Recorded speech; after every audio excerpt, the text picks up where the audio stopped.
Hey everyone, Hazel and I cannot thank you all enough for the support you've shown our podcast. Wow, yeah, it's amazing, you guys and gals out there. Every time I hear somebody say that they actually listen to us, I just don't believe it. I want to call them a liar.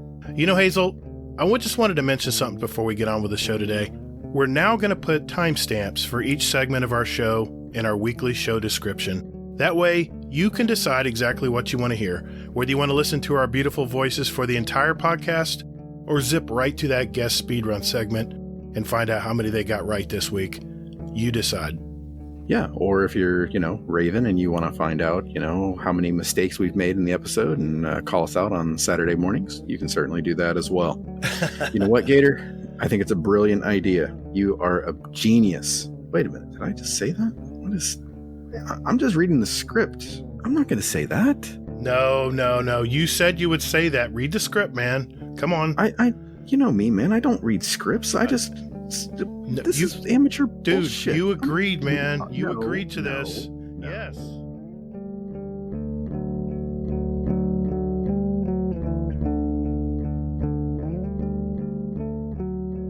Severely, needlessly ruined several friendships because I was a serial complainer.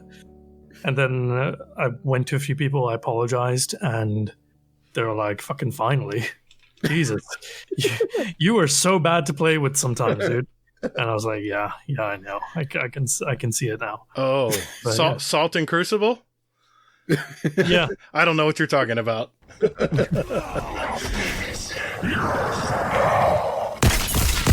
Guardian down.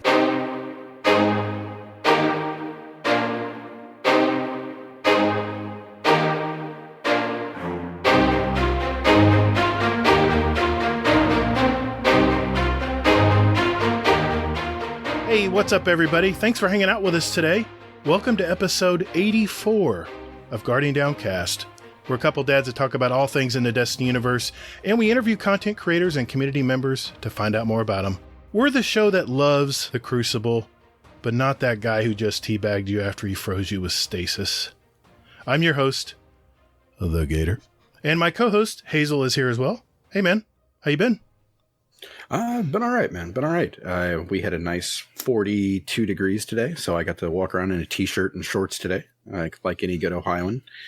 So, yeah, aside from that, everybody's been okay. So, celebrating tomorrow is my birthday. So that's pretty much cool. So that's it. What about you? Yeah, it's been good, man. It's been a good week. Weather's been beautiful this week. It's been like high 70s, low 80s all week, 50s at night. Just perfect summer weather for you guys up there. Yeah, moving on. Yeah. Okay, sorry. This week we have a special guest. He's a new rising star in the Destiny content creator arena that's putting out some real quality PvP content and is growing fast. He's considered your Crucible doctor. It's our new friend of the show. It's Ascendant Nomad. Hey, sir. How you doing tonight? Hello, and thank you for quite the introduction. That was very kind of you. Thank you. You're more glad than to be welcome. here. You're more than welcome, sir. You can find Ascendant Nomad, by the way. He does have a YouTube channel, spelled just like I just said it, and he's also on Twitch, where he helps us Crucible plebs suck better. Okay, so just an overview of tonight's show. First, we're going to hear Ascendant Nomad's story and what got him into gaming and the Crucible, and we're also going to do a little something different tonight. We're going to integrate some of our community questions in the interview process as well. Next, we're going to test his Twitch reflexes in our new and further improved Fastfire segment we call the Speedrun. Hazel's going to go over the TWAB for this third week of Season of The Chosen. Finally, we'll add 2 songs each to our award-winning Guardian Downcast show playlist on Spotify and iTunes. All right, boys, let's get this done.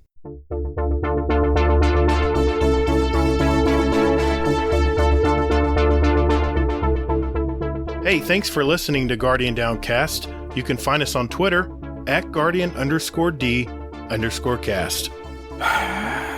Or, you can find us on Instagram at Guardian_Down_cast and see what pics our weekly guests want to share with you.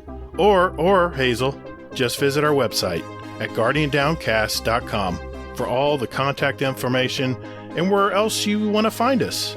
And you can also play any past episodes you like in any order you like, right from your browser. Don't you or me, man. Anyway, so hey, Guardians, check us out, and later, Guardians. Toddles. Hey, that's my line, man. Well, Mr. Ascendant Nomad, I have to be honest. I've been giddy all week that you're coming on the show. Let's start with this. Let's get the particulars out of the way. I know you said you lived in Ontario, Canada, but where did you grow up? Did you grow up in Canada? Where do you call home? Would you like to hazard a guess where I came from? I'm guessing somewhere in the UK. That's not bad, but very wrong. Okay. So this is why I call myself a nomad. I was born in Pakistan, in a town called Karachi, city called Karachi. Okay. Lived there for my early childhood. Then we spent a bit of time living in San Francisco. Then we lived in London, England.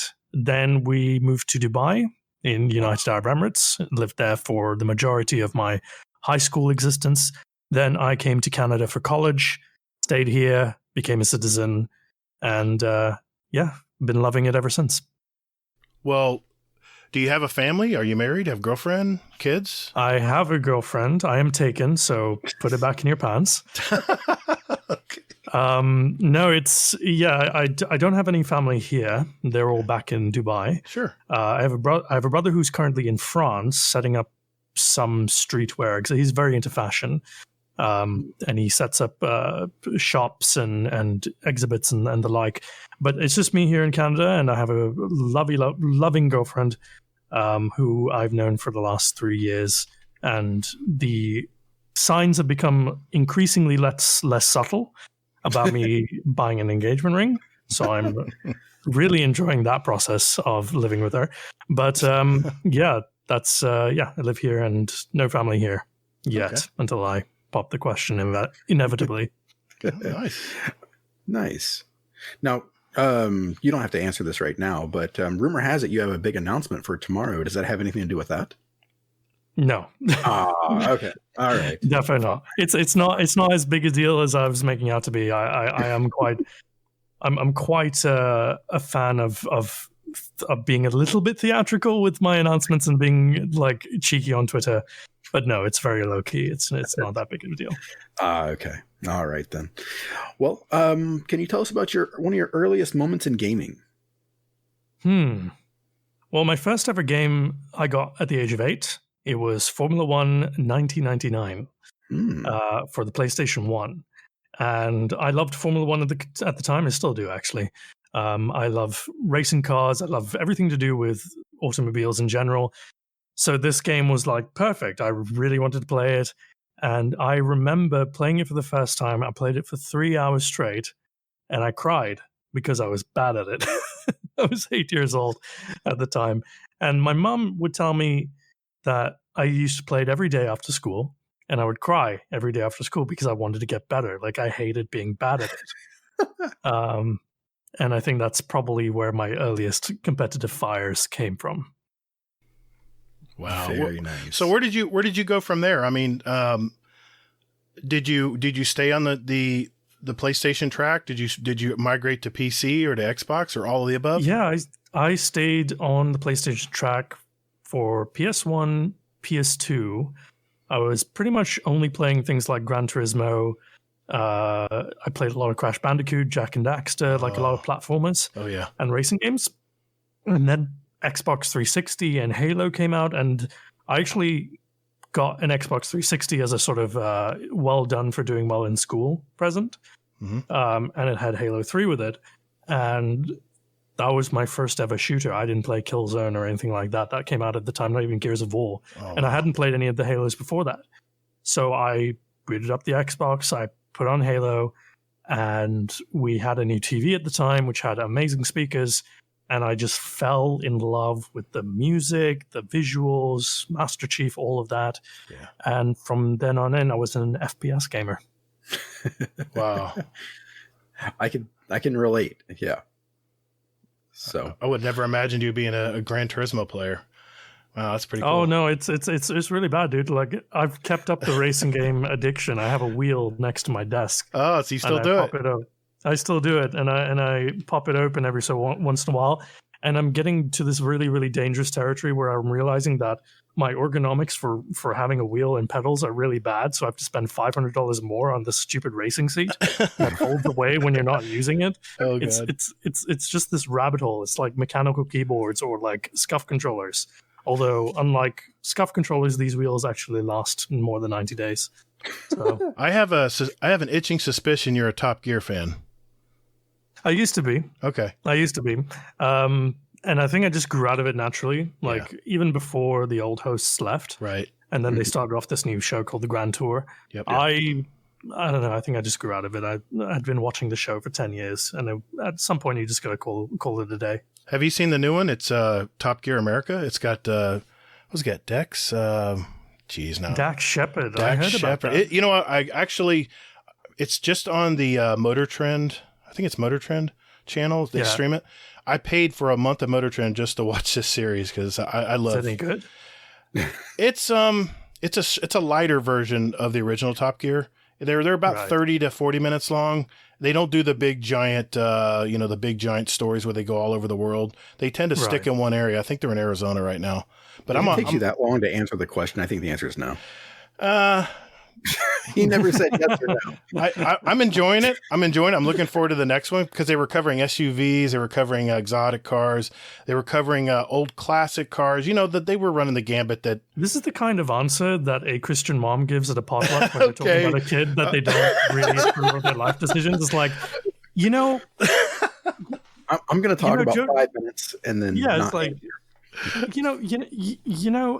like Claire, she's going through some things. She's finding her peace. She's finding her truth. And it's just never really answering the question. I tell you what, ask me the question again.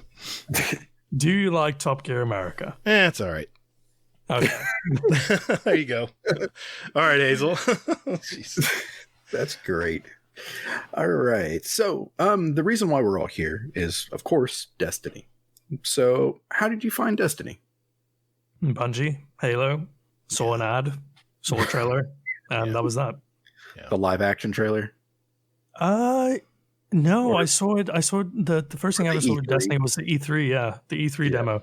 And I was particularly impressed by how cringy the dialogue was, even for an E3 show. Yeah. And then if you look back at the original E3 reveal, you're just like, I have never spoken like this in my fire team ever. But it worked because it set an ambiance and a grand stage for what Destiny could be with this cooperative shared world shooter where things are dropping out of the sky, because they had a tank, the spider tank, and they blew that up in E3. And it's like, nowadays you kind of just do it without really thinking. Right. But back then it was like, whoa, you could do this with other people loading in at the same time? And I was just like, yeah, okay. But that was the first time I ever heard of Destiny. Yeah, I'm still waiting to join a fire team and or have somebody join my fire team and see the ship fly over and then see them spawn. Yeah. That's what I'm still waiting on. That's still my favorite moment of all time. Well, let me turn that to you. That's good. What's your most memorable moment in Destiny? I mean, I know there's a ton, but what really got you at first? At first, or no, your franchise? Your choice. At first, it's a memory that I've grown to appreciate as time has gone on. I went into the Crucible with, what did I have? I had a Vanquisher 8. Wow. And I had some unknown shotgun. I don't even remember what the shotgun was. And I was terrible. I had a 0.05. And I remember having a lot of fun getting my ass kicked because there's so much color and vibrancy. It reminded me a lot of Halo, right? But it was just that little bit quicker, Yeah. But at the end of the reward screen, at the end of the game at the rewards, I saw the KDs and I saw the Guardian. I saw this person got 26 kills, that person got 27 kills. Then there's 2 slots next to each of the names. I was like, what are those for? And then as my name loaded in, I got a yellow drop. I was like, what's it? Why do I have a yellow drop? And then I looked at it and it said something and I didn't know what it said. So I inspected my player. I saw my inventory and in my heavy slot, it was Gallahorn. No. Wait a minute. Hold on a sec. Your very first Crucible game, you got a Gallahorn. I did. Oh my God. That's a sign, dude. That's a sign. That was a sign. And I remember doing Vault of Glass with my good friends. We were for day one, and we were all under light, and we were all struggling. We spent 11 hours. We couldn't get past Templar. And at some point, somebody said around 7 or 8th hour, it's like, hey, look up what the streamers are doing. And that was the first time I heard of Twitch. And so I look at what the streamers are doing. So I looked up his streamers, just like, this guy called Gatr is using something called a Gajala horn. And wait, I got one of those. I was like, yeah, I have one of those. And everyone just, it's like when you say something outrageous in a bar and everyone just looks at you and they're staring you into a black hole. Yeah. That's exactly what it was like on the microphone. It's like, oh my God, you do not. Wow. So it's just every time I tell that story, I get different reactions from different people, and it's one of those universal like truths. If you were there, you knew the pain of not having Gallahorn, and it really helps me appreciate this community even more. Wow, that's amazing. I think it's the best story we've heard, Hazel. I would have to agree. No offense to anybody else, but. Sorry, get good. Wow. Well, I know the title. I already got the title of this episode. We'll see. We'll see. All right. So, okay, you being the Crucible Doctor. Now, I can't say it nearly as cool as yourself, but what is about Crucible and PvP and that you like? Mostly the part where I shoot the mans in the face. I quite enjoy shooting the mans in the face. I like seeing their hopes and dreams evaporate in front of me. No, I am a clinical psychopath. That's why I enjoy PvP. No, I just enjoy this, like the micro strategies, the little advantages you can eke out because you do something that someone else hasn't even thought of. Like you might have a certain perk on a weapon that you know how to use better than the other guy. Like it's not competitive by any means. There's too many variables to be considered competitive, but it's just fun. And the act of killing someone in the Crucible is just fun. And that's pretty much as far as it goes. As long as I know with my recent videos, I've kind of been going hard on stasis and how that's kind of taking the joy out of gunplay, and I stand by that. But there is something really fun about killing 2 people with 1 shuriken. I'm not gonna lie. Yes, I saw you bounce that off that wall in that one video. I gotta remember to use that. Yeah, I've got to remember to use that. Yeah, me and Hazel have an argument about stasis when we play Crucible together. I'm like, it's the ice show. It's nothing about guns. It's all about ice. And ice and guns. We go back and forth on it. Hazel loves stasis, and I abhor it. Well, especially because I main a warlock, and warlock's broken. I mean, you saw it. You read it in the notes. They weren't even. They're both our super and our ice flare are both broken. They don't even track. So I was wondering why I wasn't killing anybody when I was floating around with that thing the other day. But there is something nobody talks about. Shadebinder has the best 1v1 tool that any class has, which is the Penumbral Blast. Yeah. Oh, this guy shot you first? Too bad. I have a melee ability that freezes you. Get good. You better have that shotgun ready, though. It's like a second. Boom, he's back at you. Yeah. Wow. Well, let's do this. We kind of understand where you come from in gaming now. Let's turn to your YouTube channel, because this is what I've just been amazed with your content, man. How would you, if you were to give your YouTube channel a synopsis, people want to know what it's about, how would you describe it? I'm a PvP YouTuber that focuses as much as I can on the mental side of the game more than the mechanical side of the game. I'm not really someone who does deep dives on weapons and gunplay and all that, because I knew from the beginning there are people who do it better than me, so I'm not going to try that. But nobody talks about the ins and outs of mentality. Nobody talks about how to keep calm in certain situations. Nobody talks about long-term player development. So I approach things as a coach. I approach things as a mentor. And I say on my channel, I'm a multiplayer gameplay specialist, which is just that's the LinkedIn version of PvP coach. And what do you, I'm sorry, what do you call yourself again? Multiplayer gameplay specialist. Oh, damn it. I was hoping you'd say the other one. Oh, PvP coach. No. The one Crucible Doctor? Yes. Yeah. Okay. Yeah, I mean that's also a part of it. It's I look on stream at least, and in my Discord server, I look at people's gameplay that they submit, and we spend 10 to 20 minutes per game breaking down what went well, what went wrong, and how things could be better. Right. And we're now getting to the point where we're getting people who are repeat customers, if you will, where they come back with another video, same guy who had been reviewed before, but then they'll come back in a month and they'll submit new gameplay, and then we can compare the progress. Nice. And it's really cool to see some people grow. It's also frustrating to see some people stagnate. I haven't seen a single person who's come back who's been worse, which is good. Nice. I'll consider that a win. Yeah. Gatr, get that clip going. I'm just saying. Never mind. I'm a student of the game, and I like the mental. I mean, let's face it. I'm an old guy now.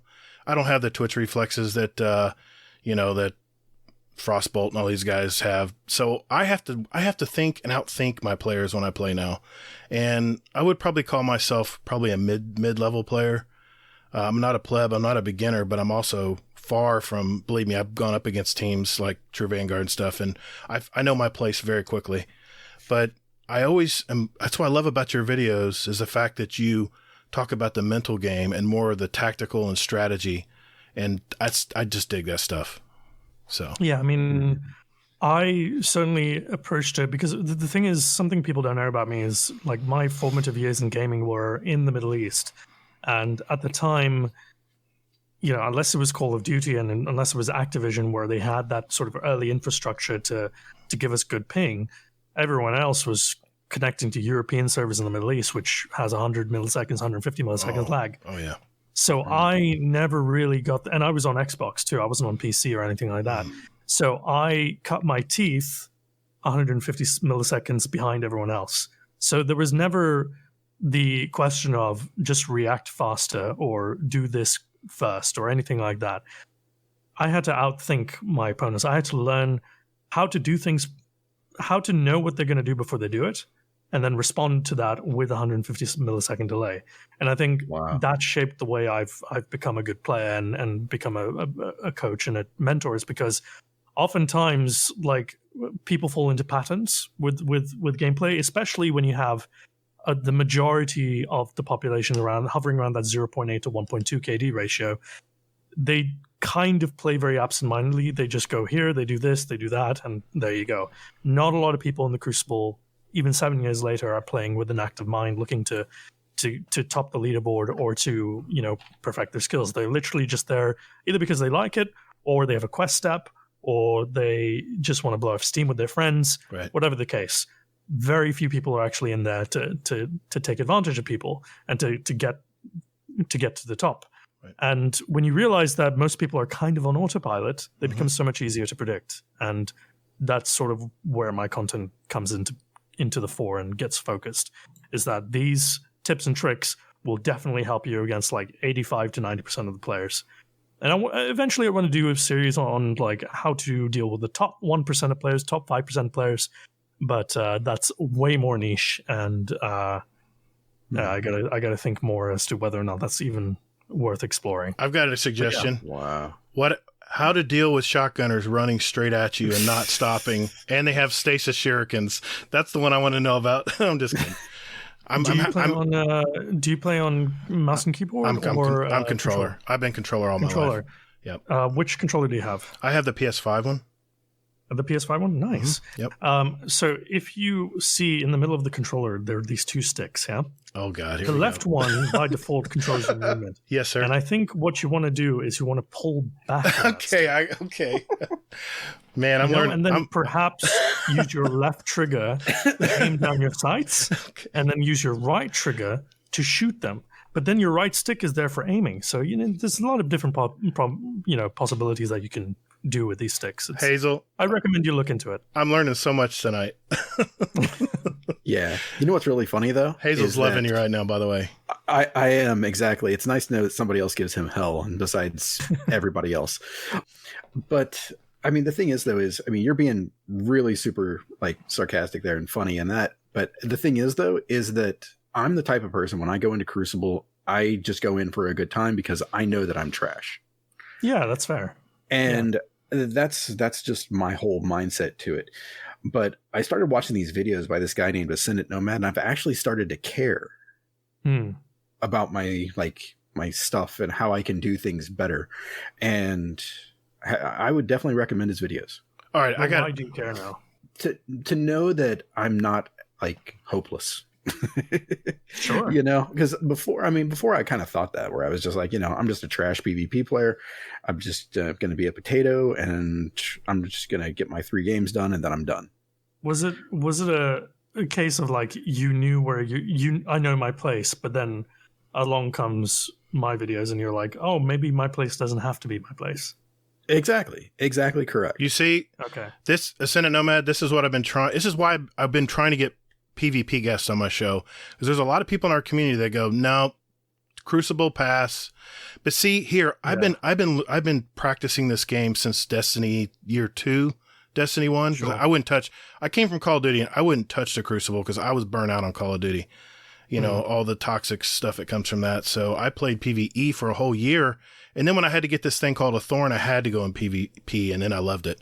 But here's what I'm trying to get across from everyone, and please tell me if you agree here. Once they hit that threshold where they're into improvement or mid-level, where they're actually winning those 1v1s, or where they're actually cover shooting, they're actually learning how to use the surroundings they have to become more shielded and stuff, you start to really get really dedicated, and it's kind of intoxicating knowing that you're improving, and you look at your scoreboard at the end of the game and things are not trash.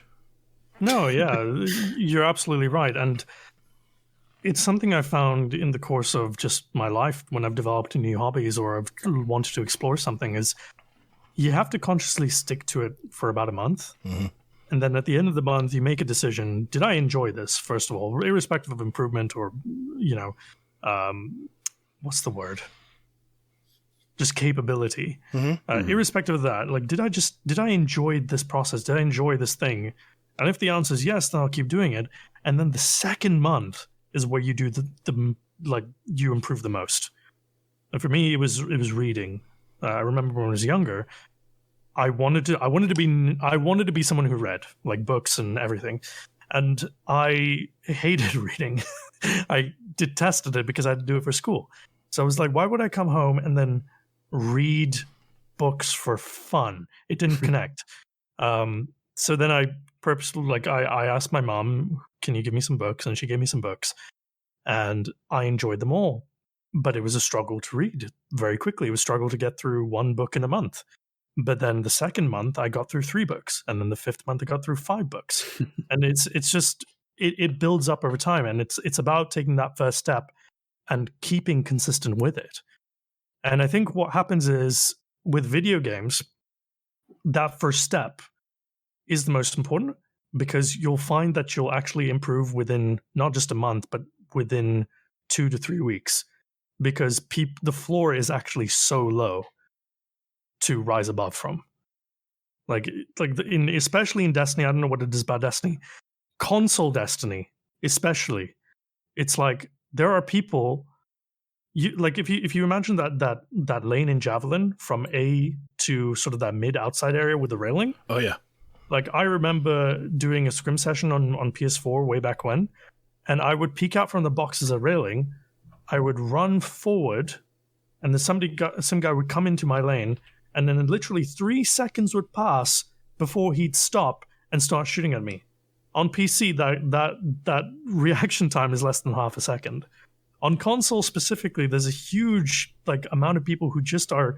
I think it might just because you're playing on the couch and you're just sort of relaxed, right, and people are just kind of autopiloting. Right. But if you stop and you implement things like the 2-second rule, if you look at your radar, if you do, you shoot behind cover, you do some very basic things, and you go from languishing around that 1.5 area or even 1.0 range, right, to 2, 3, 4 KD efficiency. Yep. Like it's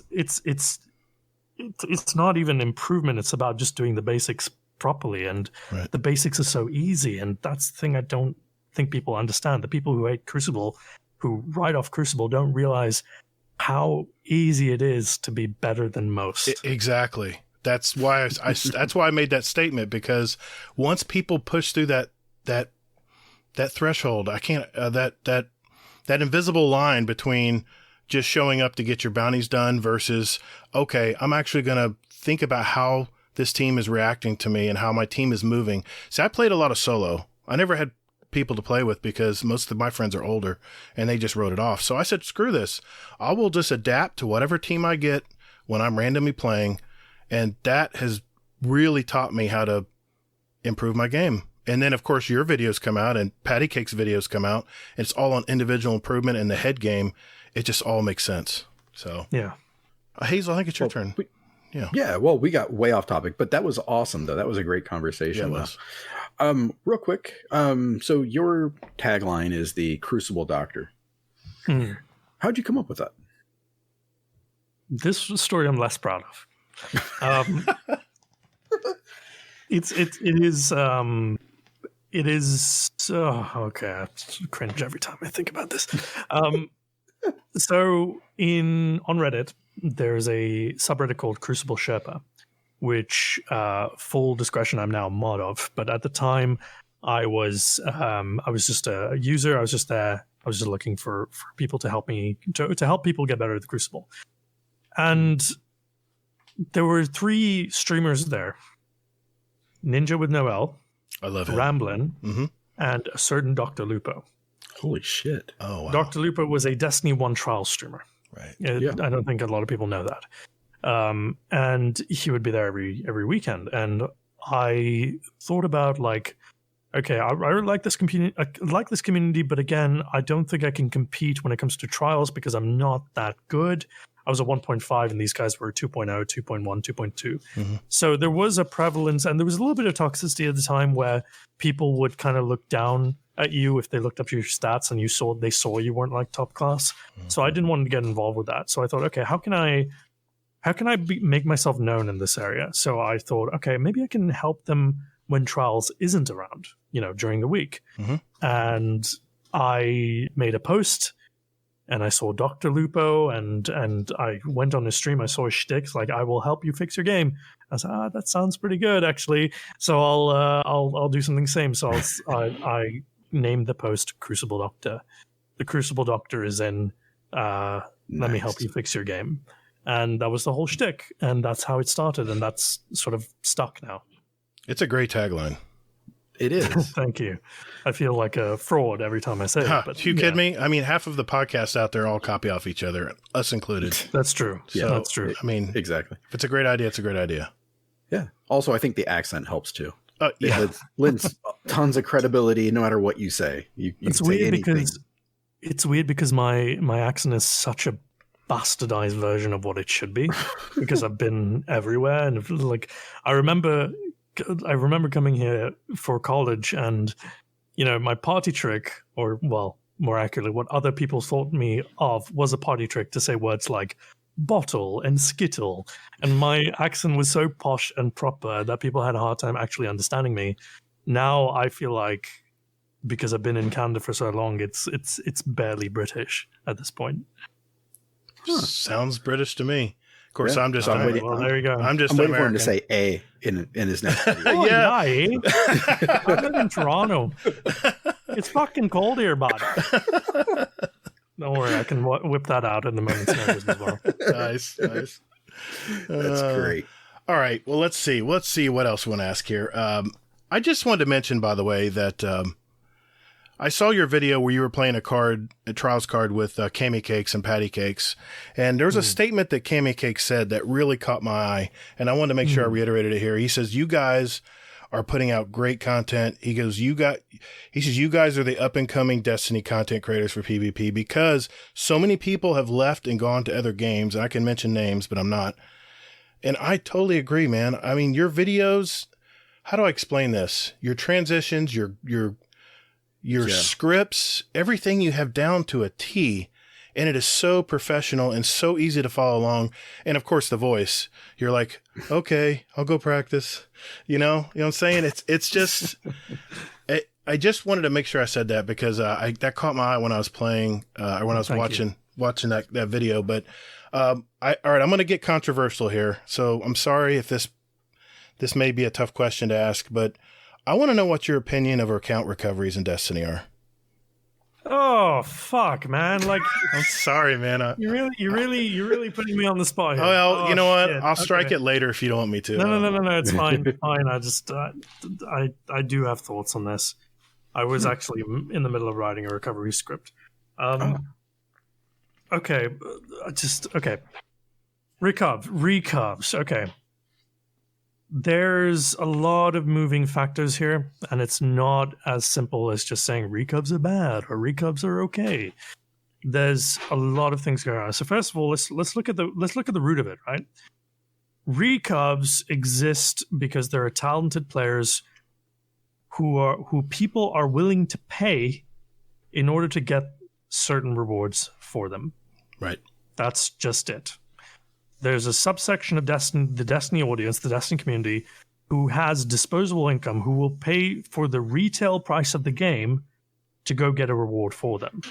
A lot of this is a byproduct of the loot grind, a byproduct of the loot ecosystem, but most of it is down to the fact that Trials is an unforgiving place for 85 to 90% of the population right now. Yes. Like last week in Trials on Exodus Blue, we were facing more recovery account recoveries and cheaters than not.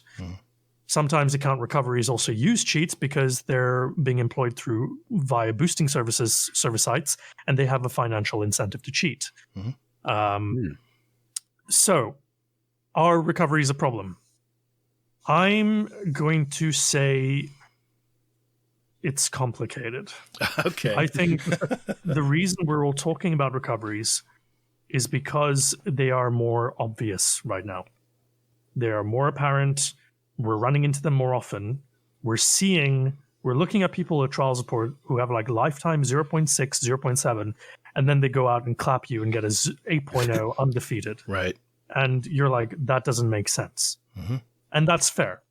But here's the thing. I don't think that the amount of recoveries at any given point changes. Like the physical amount of recoveries changes whether Trials is in a good state or in a bad state. If Trials is in a bad state, we see recoveries more because the general population is not playing Trials. It's just the sweat lords, the flawless gilded assholes like myself, and the people who are being paid to play on someone else's account. When the Trials population is high, recovs perhaps are a little bit less numerous because the people who would normally pay for recov are actually incentivized to play with their friends and give it a go and properly, and then maybe on the Monday night they'll hit up a recov and get their loot if they haven't got it already. So when the Trials population is high, recovs are a lot more hidden. They're a lot more tucked away behind. It's diluted. Yeah, it's a little bit more diluted. When there's less general players in Crucible, they're not as prevalent. Are recovs a problem? I will never fault somebody for finding a way to make money, quite simply. But a recovery is a direct substitution of a otherwise normal player. And that is not good for the general population of Trials. But recovs, when you notice them, are a symptom of a bad state of Trials rather than the problem. Right. Was that diplomatic enough? That was diplomatic. I like that answer. I can live with that answer. Yeah. Yeah. It's like some content creators do take more hardline stances on it, and I think it's just not that simple. But I think that way about pretty much every hot button topic there is. You have the people who are very good at the outrage machine, right? And then my whole shtick is that, well, I know why this is a problem, but I don't feel so incensed to the point where I feel like I have to say something as if it was as important as, civil rights abuses. Well, that's just it, though. And I agree with your answer because life is dirty. Life is messy. It's never black and white. There's always different levels. So thank you for that answer. Thank you for being candid with us. Yeah, thank you. Sure. So I'm going to switch up one of these questions here. So you mentioned in a couple of your videos about using the weapons that you're comfortable with because it frees up mental space. So what do you use? What's your loadout, your go-to loadout? Everything. Right now, well, I've got a few. Oh, Do I dare bring up Dim? I can show you. No, you're sickening. No, I'm just kidding. What do you mean I'm sickening? Explain yourself. Yes, do explain yourself, Hazel. No, okay. I'm like loaded into like a pulse. I can't use hand cannons to save my life unless I'm on PC. And then aside from that, it's like a pulse, a shotgun, kind of what I feel comfortable with. I mean, if I deviate from that, it's like, oh boy, I'm getting raked over the coals in a bad way. So yeah. So here's my 3 main loadouts. Right now, I'm running a Dead Man's Tale and a First and Last Out, which I call philo or pastry because and then I also run a Chaperone Igneous Hammer, Messenger Duality, 4, Hawk Moon, and Frozen Orbit, and kind of snipe basically. How are you liking that sniper rifle? Sorry? How are you liking the Frozen Orbit? I've gotten a couple of them. So I was trying to figure out why I really like the Frozen Orbit, and I realized that because Aim Assist was nerfed, that basically pushed forward the necessity of range to feeling. Like, there's something about the Frozen Orbit that reminds me a lot of the Beloved, and it's definitely not the scope or the zoom factor. It's the stickiness and the consistency that I get. Okay. Now, with Beloved, that sweet spot, I find it. Where's my Beloved? I got a ton of kills with it. I love it. So my Beloved was a 60 range. Well, everyone's Beloved was 60 range base. right. And there was a 40 zoom with that. So there was a really nice sweet spot with that in terms of the aim assist cones and just the snappiness of it. Frozen Orbit is a 75 zoom with a 75 range with a 50 zoom, and that's very stretched. But because of all the nerfs and because of the way Zoom's relationship with range has changed the aim assist cones, I find that feeling very similar to Beloved nowadays. Okay. I'll have to try it out. I haven't tried it enough, but again, it requires a bit of perspective change and also requires a playstyle adjustment because you can't rock up to the same situations as you used to with Beloved and expect things to go well. You have to play a little further back. It's hard to drag. Yeah, it's hard to drag scope or drag snipe with that zoom factor. Yeah. Yeah, 100%. Yeah. But it's great if you're using an Emperor or you roll one with Kill Clip, which you can do, by the way. Okay.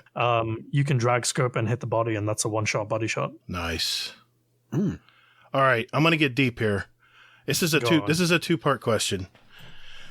When you're thinking about creating a video for your channel, what inspires you to create a video? And second part of that is, how long does it take to make a complete video? Your standard, Crucible Doctor video. Okay, so what inspires me to make videos? I have a few inspiration sources. First of all is my community.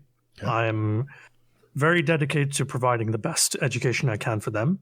And for YouTube in general, I suppose. Like, I do want to keep making videos that concern myself with the mental aspect of the game. Okay. Just because nobody else does it still to this day. I'm very surprised nobody else has come up and done this. You're not wrong. The other place I get my inspiration from is Twitter. I find Twitter is a great gauge of hot button issues. Whether it's recoveries, whether it's free peaking, whether it's trials, whether it's this, that, and the other. Twitter is, because of the speed at which conversation happens on Twitter, more ideas get changed hands more frequently. Whereas the YouTube cycle is a little slower. There's a lot more individuals who then come to YouTube to perhaps find their opinions. The content creators tell them or say an opinion or make an opinion piece, and then that opinion then gets circulated through Reddit and Discord. And it's like what happened with you guys? Somebody saw one of my videos and then you said, hey, go watch this guy. And that's how, and that process took what, a day? On Twitter, that process would have happened in a minute because you can just tag someone and that person's already there. And chances are, with how many people follow each other, Twitter recommends tweets from other creators, and then you just hear about people almost by accident. So people hear about different opinions more quickly on Twitter, and the bubble is a lot more louder in Twitter too. Mm-hmm. So whatever Twitter is talking about, YouTube will eventually talk about, and Discord and Reddit will also talk about that, simply by virtue of the fact that a lot of creators are on Twitter, and a lot of creators are also doing the same thing. They're mining Twitter for ideas. Right. Now, third place I get inspiration from making Crucible videos is just my own personal journey, like how I became a coach and became good and worked with the hand that I was dealt with. What's the second part of the question again? Oh, just how long does it take you to make a Crucible Doctor video? Yeah. Much to the chagrin of my manager, Eddie. Which is a very nice guy, by the way. Yeah, he's the best. The number one issue with me, when it comes to my videos, is how long it takes me to write them. Some videos can take 3-4 days to write. Mm-hmm. Others, like this TWAB video I just did, can take an hour. Sure. Because the most important thing about my content is how it's written. The actual editing, filming, getting footage, all that, I am constantly passively recording all my games anyways, and then I just clip things that I find were well done. Like I spend an hour every night just like going through the recorded footage I got that day and then filing that and keeping them in folders so that I can pull them for later. In terms of the editing, I have never spent more than 8 hours editing a single video. Okay. That's good. Because, well, I basically just adapted my system from when I was editing TV, and it works really well. See, but I'll just say this. I know, Hazel, you got a question locked and loaded. Your writing, it shows. The quality of your scripts shows. It's care. Yes, it is. You can tell you put a lot of care in your videos, and that's why I wanted you to be on tonight, because I wanted people to know about you and how well you do your videos. It's just really good. All right, Hazel, go ahead. I'm sorry. Okay. Well, it's not the question you think, but so you mentioned that you edited and produced like TV shows and movies. Yes. Before? Anything that we'd be familiar with?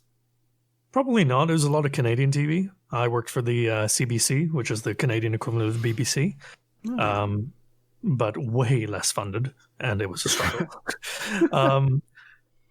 Made a horror documentary called Why Horror. It was basically about exploring the psychosis behind why we like to be scared and why we use horror as a genre, as a vehicle for exploring some of our deepest, darkest fears, either as society or on an individual level. And I learned a lot. I actually became a horror fan in the process of editing that video, that documentary. Sorry. I worked on a couple of Canadian TV shows called Air Farce. It was a long-running comedy series. Done a few pilots here and there for stuff that never saw the light of day. Yeah, just a bunch of mixed experience doing a lot of general work. I never produced anything, but I worked on a lot of commercials, a lot of TV stuff, and yeah, that's where my experience comes from. Nice. Yeah, we have a couple of people that are listening to us and are in our Discord from Canada. So, oh yeah, okay. Then they should know what Air Farce is. Yep, they'll know. Philip will know. Awesome. Okay, well, I think I know what you mean by this tweet, but you put a tweet out there about power advantages and trials at the beginning of the season, that it should be done away with. Yeah. Do you think Bungie's going to listen to this? Do you think they're going to do something about this problem? Well, they kind of did, didn't they? Well, that's what I was going to say too. Is like a lot of the questions that we have here are like, well, this is all pre, state of the game. Yeah. So to expound on that tweet at the time, I was voicing frustrations that because of various things that had happened, I think a lot of it was down to jet lag. I had just come back into the country. Oh, that's right. I wasn't able to play as much of the first week as I would have liked to. And I know a lot of people feel this way too, because they're working, they've got wife, kids. Yeah, I'm raising my hand. I'm raising my hand here. Frontline workers, we're in the middle of a pandemic after all. Sure. And people don't have the time to spend and play, 4 to 5 hours a day or whatever the minimum amount of time is to complete all the rituals and pinnacles and all of that in order to get their light up. And when you come to Trials of Osiris, where it should be about how well you can play Destiny, it turns out your efficacy is linked to a number which feels arbitrary and proportional to the amount of time you're able to put in. Exactly. And in a competitive game mode, that's not right. That's never right. Yep. Like you're being punished for not being able to play, you know? Case in point, we were, I'm a pulse rifle guy. And when I heard the messenger was the 3-win, I played the hell out of it. But here's the thing. I went in there with a raw score of about 1270-ish because, you know, I work and I don't have, you know, I play sometime a little bit in the morning and mainly at night. And we would go up against teams that were 1305, 1308. Yeah. And they literally, even if they were good or not, because of their power advantage, they just run right at you, just run you over. No matter how. They run right at you, or they take an extra shot they should have taken. Right. Exactly. Just the confidence level's higher because they see the light levels, but power levels, whatever they call it. But that's the reason I put that question in there, because it hit home that first week with me too, because there was several games of trials when I saw the raw gear score. I was like, well, this is going to be rough. So, okay. I have another question here. Sure. We interviewed Patty Cakes several episodes back, and you made a video about him. My question is, how are you two similar and how are you two different? Okay. Patty Cakes and I are similar because we both make improvement content on the Crucible. Sure.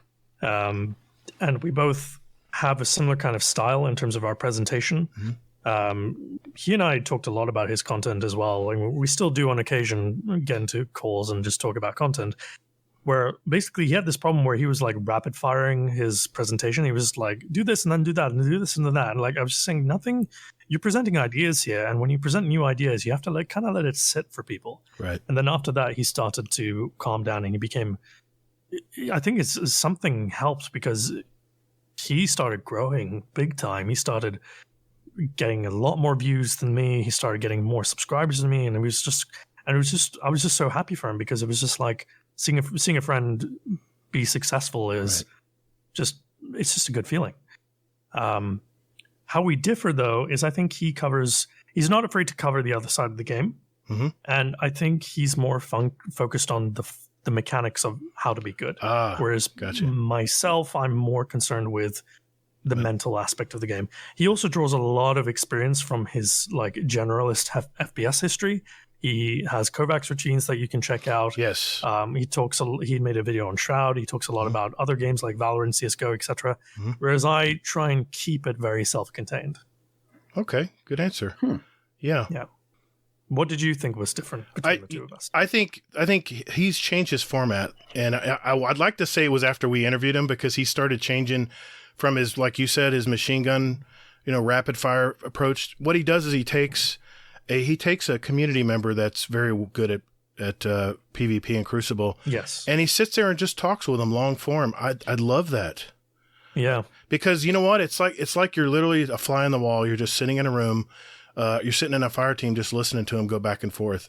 And now and then they'll set themselves up in a private match and move around and kind of illustrate their points, but I do like his new format, the way he's doing stuff now, and I think I'd like to say that's contributing to his growth because I've been watching I've been watching both of your guys' numbers, and you guys are both right. You guys are growing fast, and you're just very similar in some ways because you work on the individual player and how to improve individually. But you're right.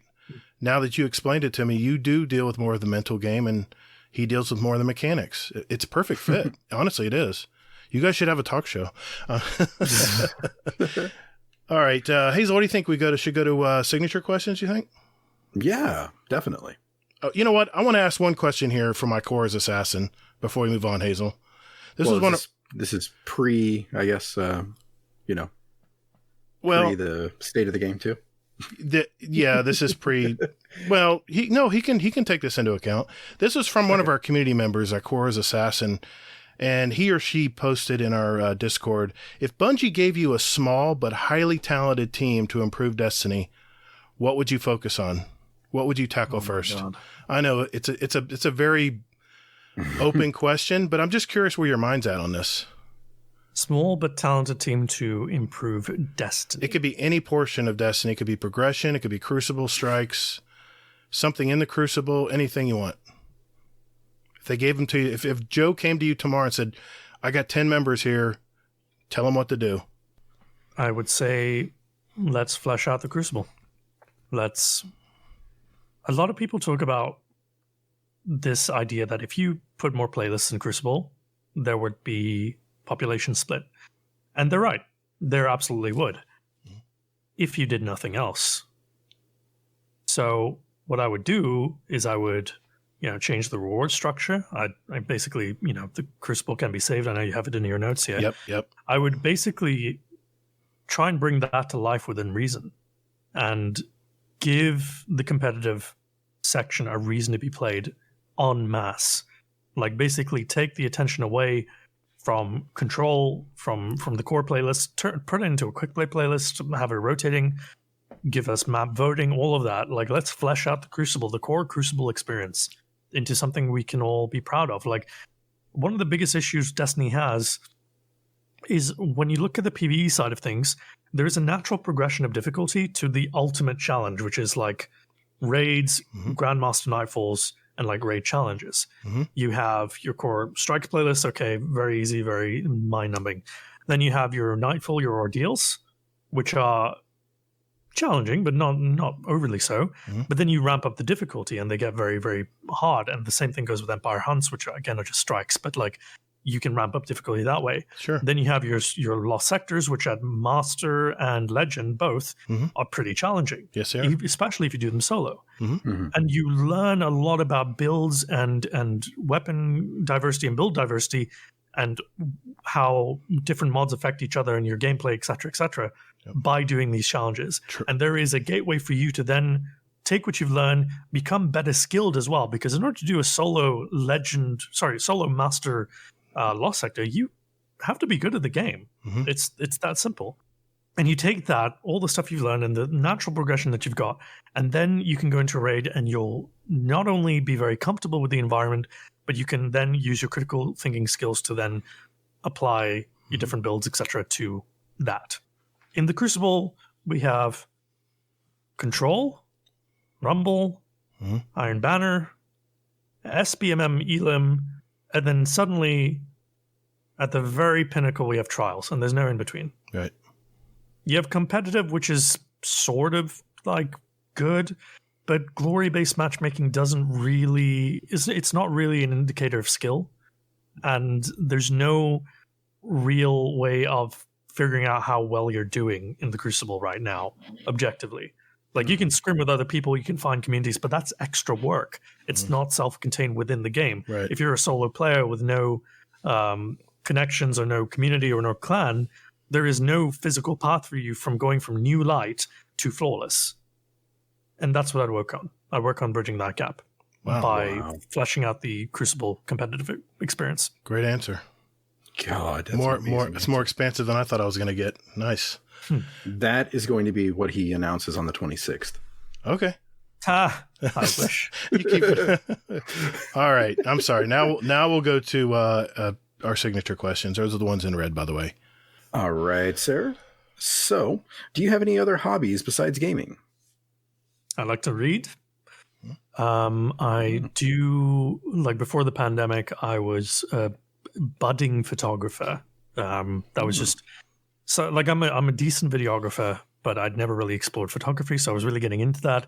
Then pandemic hit, lost my job, lost the cash flow, and photography is a very expensive hobby. So that's on hold. But aside from that, I'm always looking at like technology. I'm reading technology news. I'm watching tutorials on how to become a bit better video editor, because again, that's my trade. But to relax, mostly reading and watching TV with the girlfriend. Do you use Resolve? Those are my hobbies. Do you use Resolve? I did before it got good. Okay. And now I have to try it again. I just got the free download. I cannot believe they give it for free. It's amazing. What you get for free is just amazing. You know, they make you pay $300 for the studio version, but I would pay way more than $300 for the base version. Yes. It's so good. Yes. It's a steal. They give it to you. They literally give it to you because they're hoping that budding directors and producers will. It's like brand loyalty. That's what they're hoping for.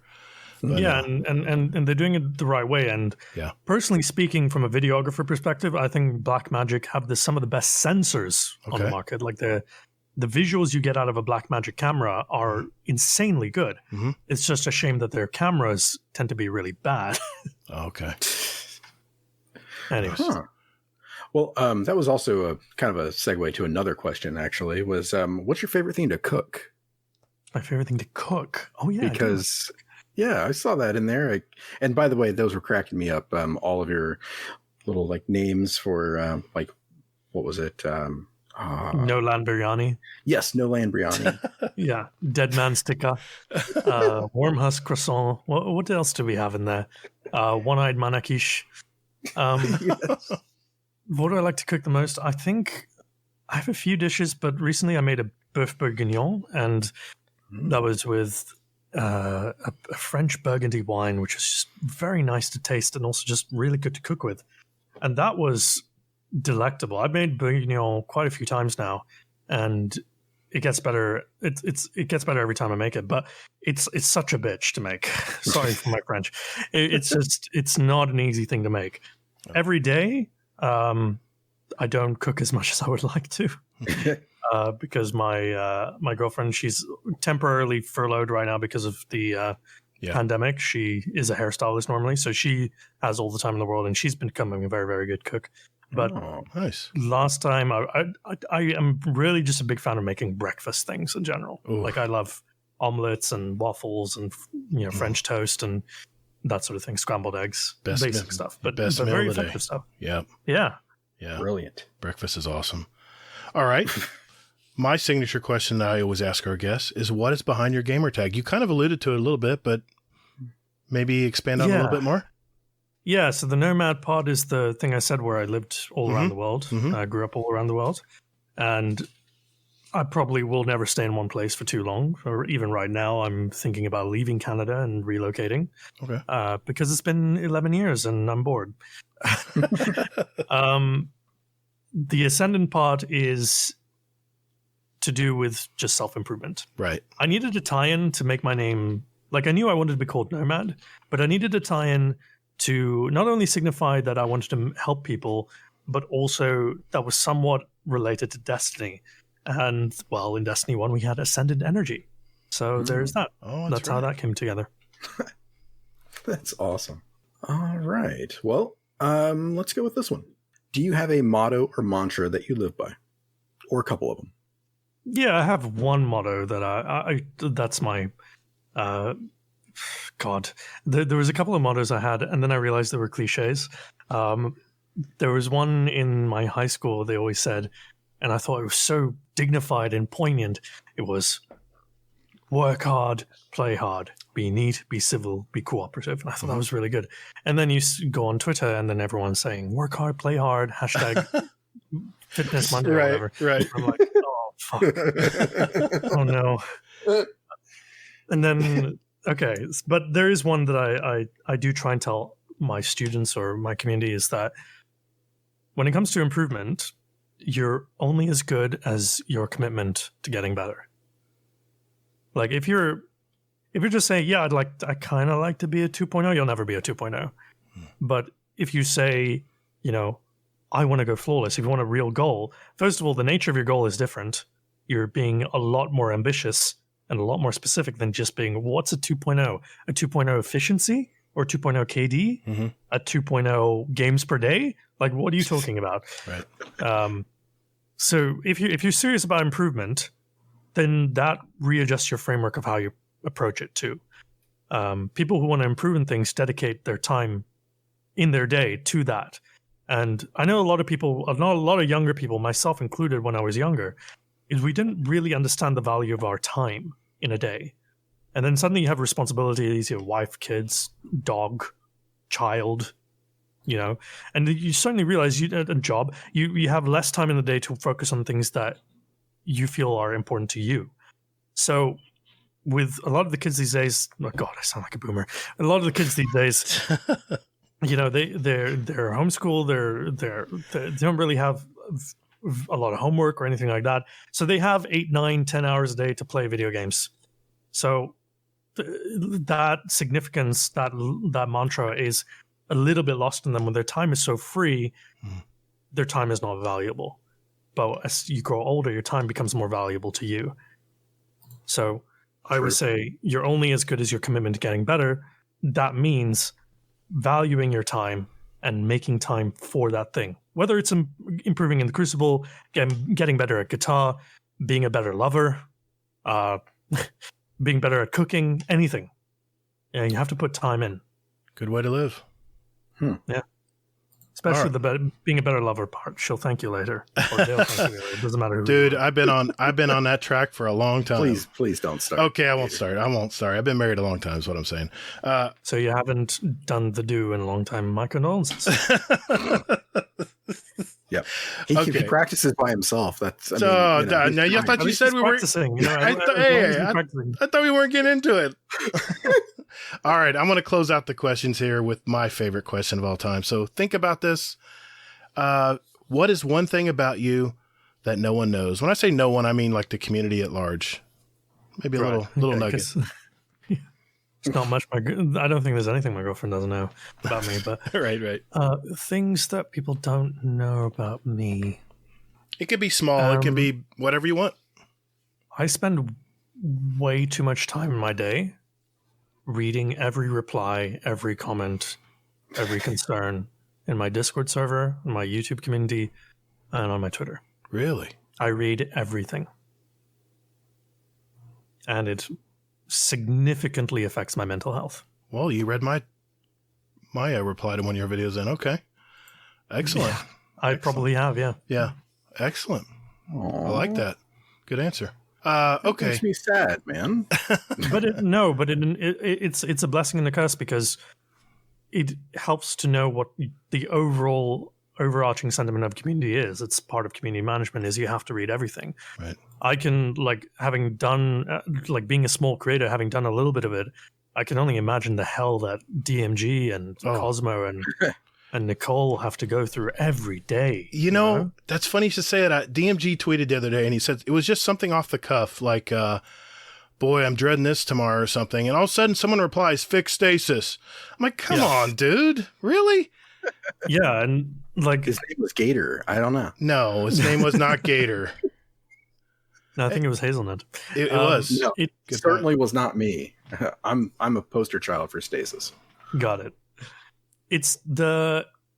It helps to inform where your community's at. It helps to inform whether or not what you're doing is good or bad.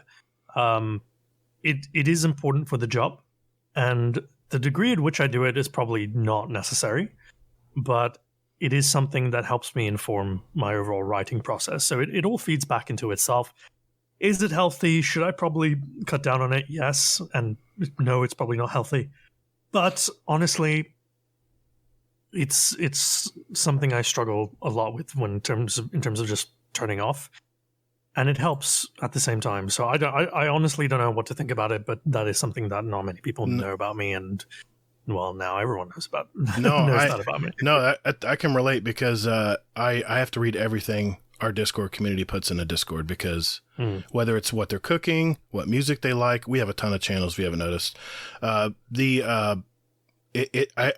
feel exactly what you're thinking because you want to be in touch with your community. You want to make sure you're paying attention to everybody. And it is a blessing and a curse. It's probably not good because you're spending all that time reading something, but yeah, I totally get it, man. I totally get it. Yeah. Well, Ascendant Nomad, thank you, man, for sharing your life with us. Yes, we appreciate it. Thank you very much for asking about my life. Okay. Well, Hazel, I believe it's that time of the show. Yeah. Yep.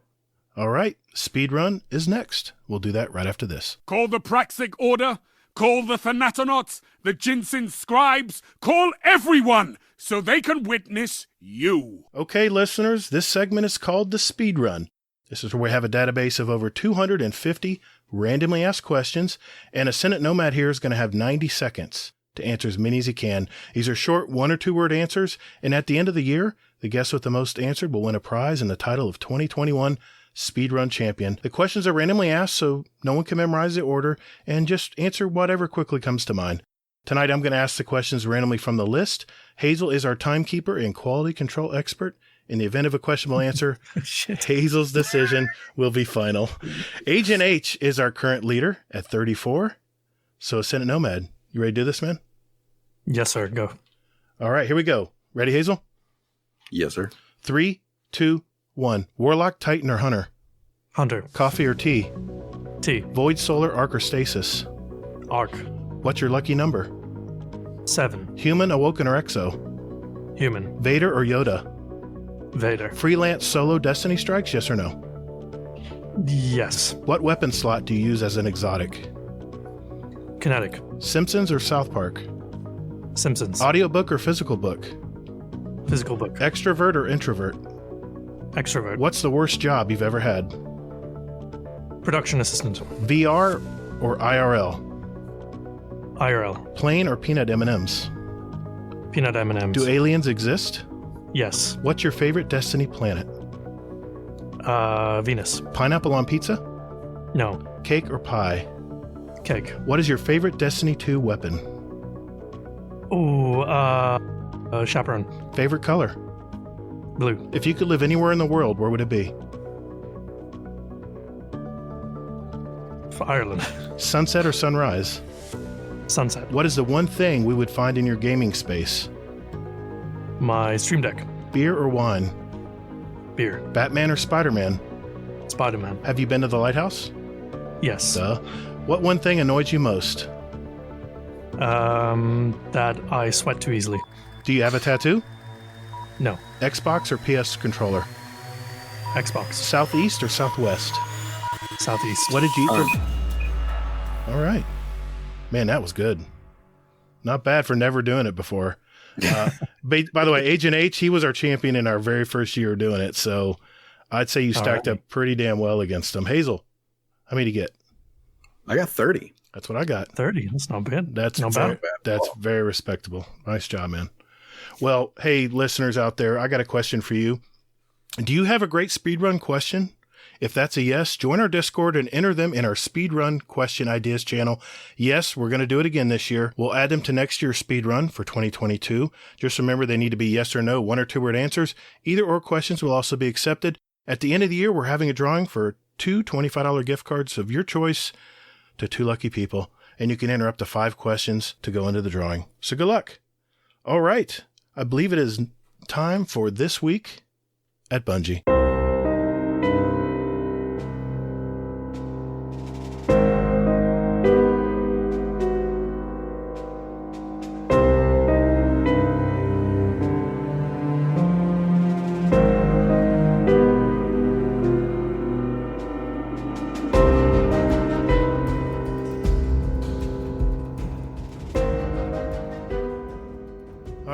Here we go.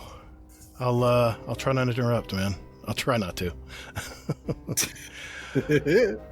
Hazel, okay. Twab, 3rd week of Season of the Chosen. What we got, man? Yeah, so, well, there's nothing that you're going to interrupt with, I promise you. So, yeah, and nothing happened. So, only chaos.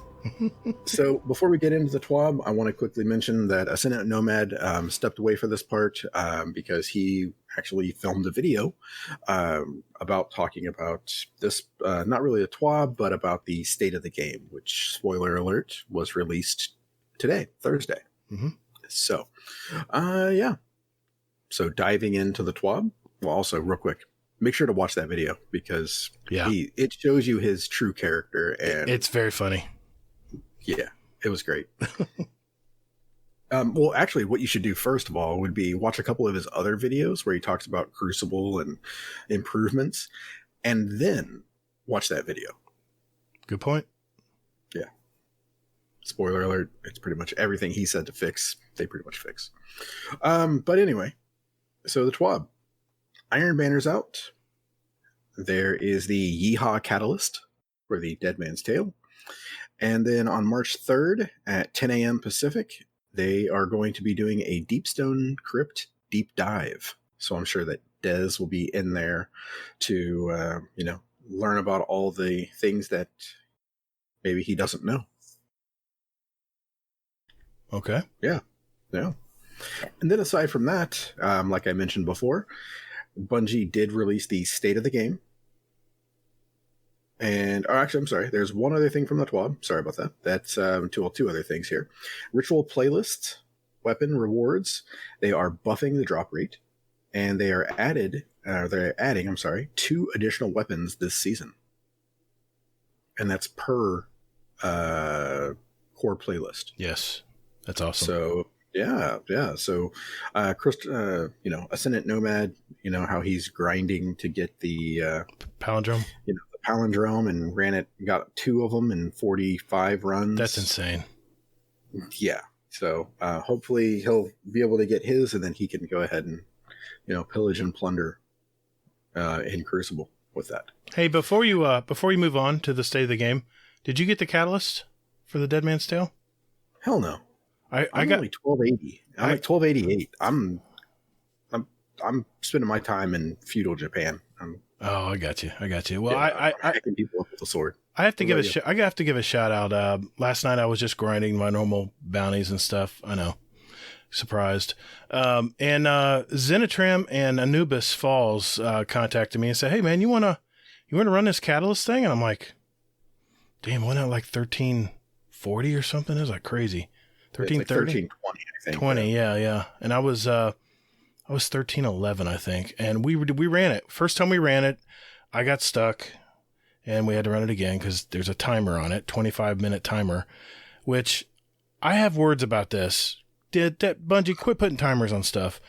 It's already hard. No. Okay. Here's the reason why. I know I'm sidetracking already, but I got to say this. I got to get this off my chest. Glad you're not interrupting. Oh yeah. Sorry about that, man. If I've decided I wanted to solo this, because there is an actual emblem to solo this. Yeah. If I'm going up against 1320 enemies and there's match game and all these other situations I have to account for, don't make it even harder by putting a damn timer on the game. It's really going to make it tough for a lot of people to try to solo this already tough content. That being said, yeah, I know, but that being said, Zenitram, Anubis Falls and we ran it the second time and we kicked butt and we had like 3 minutes left. I mean, and we did well, and we had 3 minutes left. The first time what are you complaining about? Because we ran it, the 3 of us doing. I mean, there's some mobs in this group in this bounty that if you're doing it solo, there's no way you're going to be able to do it in time. I don't care what build you have. These enemies are meaty, man. Well, I mean, not that, we're all esoteric, but, he did it. Well, I mean, okay. It's possible for esoteric and maybe Sweatsickle and a few other guys who that's all they do all day. But for the average schmo like me, even if I'm light level, it's going to be really tough to solo this with 25 minutes because it's going to take you so much more time without those 2 extra guns in some of these large rooms, and you're going up against crazy yellow bars and shielded and match game. It's just really going to make it tough. So I'm all for tough content. Don't get me wrong, but this is damn near impossible to solo. All right. I said my piece. We'll see. I did get the catalyst though. I got a moving target roll, which is beautiful. And then we went into the Shattered Throne into the Thrallway, and I've already got it. So I haven't tested it yet, but Iron Banner is going to see this gun this weekend. Nice. That's awesome. All right. So, one other note with the TWAB is console DDoS protection will be implemented over the next few weeks. So it's they already tried it and they were causing some connection issues, so they had to roll it back, and they're putting it in sporadically. Okay. All right. It's good news. Yeah, it's some good news. Also, some shit was broken. They fixed some shit in the next update, that kind of thing. Yeah, Night Demon, get on that. I'm going to catch shit for that. I'm actually giving them a compliment because they're so damn thorough in their podcast. Yeah. Yep, exactly. The two times in 100, by the way. Yep. We're thorough, too. Just ask Desiree. Mm-hmm. Yeah, something like that.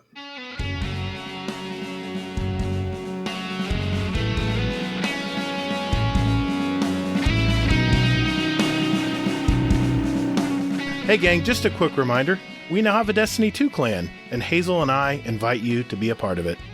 If you're looking to find a clan, now would be a great time to jump in and get to know some of these people that you've heard on the show. And we're not hardcore, so you don't have to worry about, us slave driving you to do raids and shit like that. Enjoying your time is basically all that we ask. So, if you're looking for a clan out there, we have a permanent link in our Discord under our channel GDC Destiny 2 Clan, where you can find a link. Otherwise, look for Guardian Downcast or DOWN is our call sign. We do ask that you join our Discord first, so that way we can communicate clan nights and things along those lines. And aside from that, you can lurk all you like. Thanks very much, gang.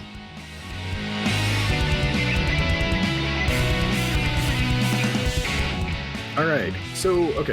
So spoiler alert, not really spoiler alert, but just a clarification here. So today I've been doing a deep dive into the state of the game, which was released. And everybody pretty much covers this in terms of how it was written. Myself, I found it kind of useless the way it was written. Nothing against Joe Garoth or anything like that, but just what I wanted to know was what to expect over the next couple seasons. So how I broke this down is basically what's going to be coming in season 14, season 15, like things that are on the horizon. They don't know exactly when they're going to come out. And then, things that are going to happen later. So just to clarify, we're in season 13, right? I never can count. Is that what we're in now? Math is hard. Math is hard. Yeah, we're in 13 now. Okay. 14 will be next season. Okay. What's after that? Speaking of 16. Okay. Thank you. Thank you for that. Yeah. Yes, you're welcome. You're Smart welcome. ass. Yeah. I don't know which is harder, math or Geography. Geography with Gatr. All right. I'm sorry. I'm quiet now. All right. So season 14. Well, you're not going to be quiet for long. I guarantee it. All right. So, all right. So fun fact for everybody. Bungie has creatively named this season, not really this season, but the saga that we're in. They call it the Saga of Light and Darkness. Ooh. Yeah, I got to chill too. Yeah, I didn't.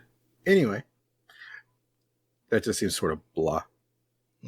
But but with this being the Saga of Light and Darkness, that could lead to another saga. Mm-hmm.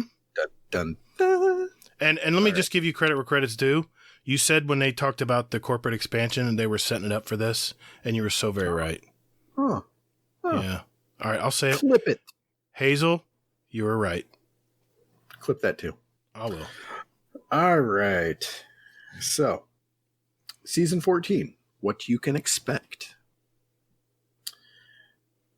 Sunsetting is, not to paraphrase what God and everybody has already said, but sunsetting is going to be sunset. So, what that means is, so starting in season 14, they will not be capping infusion on any weapons or armor that have not already reached the cap as of the start of season 13. All right, you got to clarify. I was trying to figure this out. So does that mean anything that's 1310 cap is going forward? That's a really good way to look at it. So, yes, that is going to be correct. So does that mean that stupid shotgun's coming with us? Felwinter's Lie? Yes. Damn right it is, and it better come along. Damn it. No, it's a great thing, man. I'm tired of getting shot by that thing. I want it to be sunset. And then they can turn it off. Good. Hey, there's a guy who makes these videos. Oh, yeah? Yeah. I believe, actually, let's rewind the tape, and you can play back the tips that he gave you about the sticks. Okay. Yeah. But yes, so with it, so anything 1310 and higher is not going to be sunset. That's awesome. Now, I have a really wacky conspiracy theory about this. My thought is that basically, over the past couple seasons for Infusion, for sunsetting, that they basically were able to kind of get rid of the stuff that needed to be gotten rid of. So you're it's kinda thinking they just like- flipped the switch and now they're flipping it back on yeah, out of design. sort of. Okay. Yeah, they got rid of most of the stuff with Rampage and Kill Clip, so now they're like, hey, let's go ahead and flip the switch back on. Like the pinnacle weapons, like the fast firing auto scout rifle, and what was that? Mean, the Revoker. Yes, that's what I was thinking. Redrix, the Recluse. Yeah, that's it. Yeah. Okay. Yeah. Good job, Bungie. So I mean, I don't know. They'll never admit that. No, that's just conspiracy theory. Sure. Crackpot, tinfoil hat thing. Mm-hmm. So, okay. But they did state that since sunsetting isn't happening, that means nerfs. Yeah, that means they're going to more finely tune stuff, right? Exactly correct. Which is what they used to do, by the way. They're just going back to what they used to do in the early Destiny 2 years. Yeah, but if you figure, it's probably going to be less man hours for the teams because instead of having to come up with new perks and new guns and new roles for stuff, now they can just go ahead, leave shit the way it is, and just nerf Rampage or nerf whatever perk it is or whatever class, whatever the RPM is, whatever it is. They'll just handle it like that. Well, I mean, obviously, I've said multiple episodes, Bungie, just give up on sunsetting. And Dez, I know you're going to argue with me on this. I literally ran into a real world situation where I wanted to invest in my armor, but because it was sunset, I had to dismantle it and start all over again on another set that I know would be good for the rest of the year. So, I mentioned that the best way to sunset weapons is just to make better weapons or make weapons that sound different or act different or have a different perk or something like that. And I think what they felt is it was going to be too much of an uphill battle to produce all these new weapons, and why not just start integrating the older stuff to make it easier. I'm sure they have a long-term goal here, and that probably I just think it was Sunset had the right idea, and I mean they've sunset stuff in the past in Destiny 1 by saying this is no longer good and this is the stuff that goes forward with the expansions, if you remember that. But they just executed it poorly. I just felt like I was renting my weapons, and once I had that feeling in my gut that why does it even matter? I'll just use whatever gun. Don't worry about getting a god roll because it's not going to be good in 3 seasons, I lost my motivation to go after that gun, is what I'm saying. It didn't make the weapons feel special. Yeah. Yeah. No, I agree. I mean, they just became weapons. They didn't become like, hey, I got my Gallowhorn the first time I played PvP kind of thing. Right. So, all right. So, fun fact for anybody. So, what you can do is if you're looking at dim or anything like that in your inventory, anything from Season of the Worthy is not going to be sunset. So it's got the little War Mind symbol on there. So anything from that is not going to be sunset. Okay, good to know. So yeah, you got the little War Mind symbol there. Mm-hmm. There we go. All right. Look at us providing a service to the community. Never thought it'd happen. Fuck, neither did I. All right. So, okay, we talked about sunsetting. I'm okay with it. I don't care. It's fine. I still get my shit, so I'm happy. All hey, Hazel, one more thing. Happy birthday, brother. Oh, for fuck's sake. It's 12:01.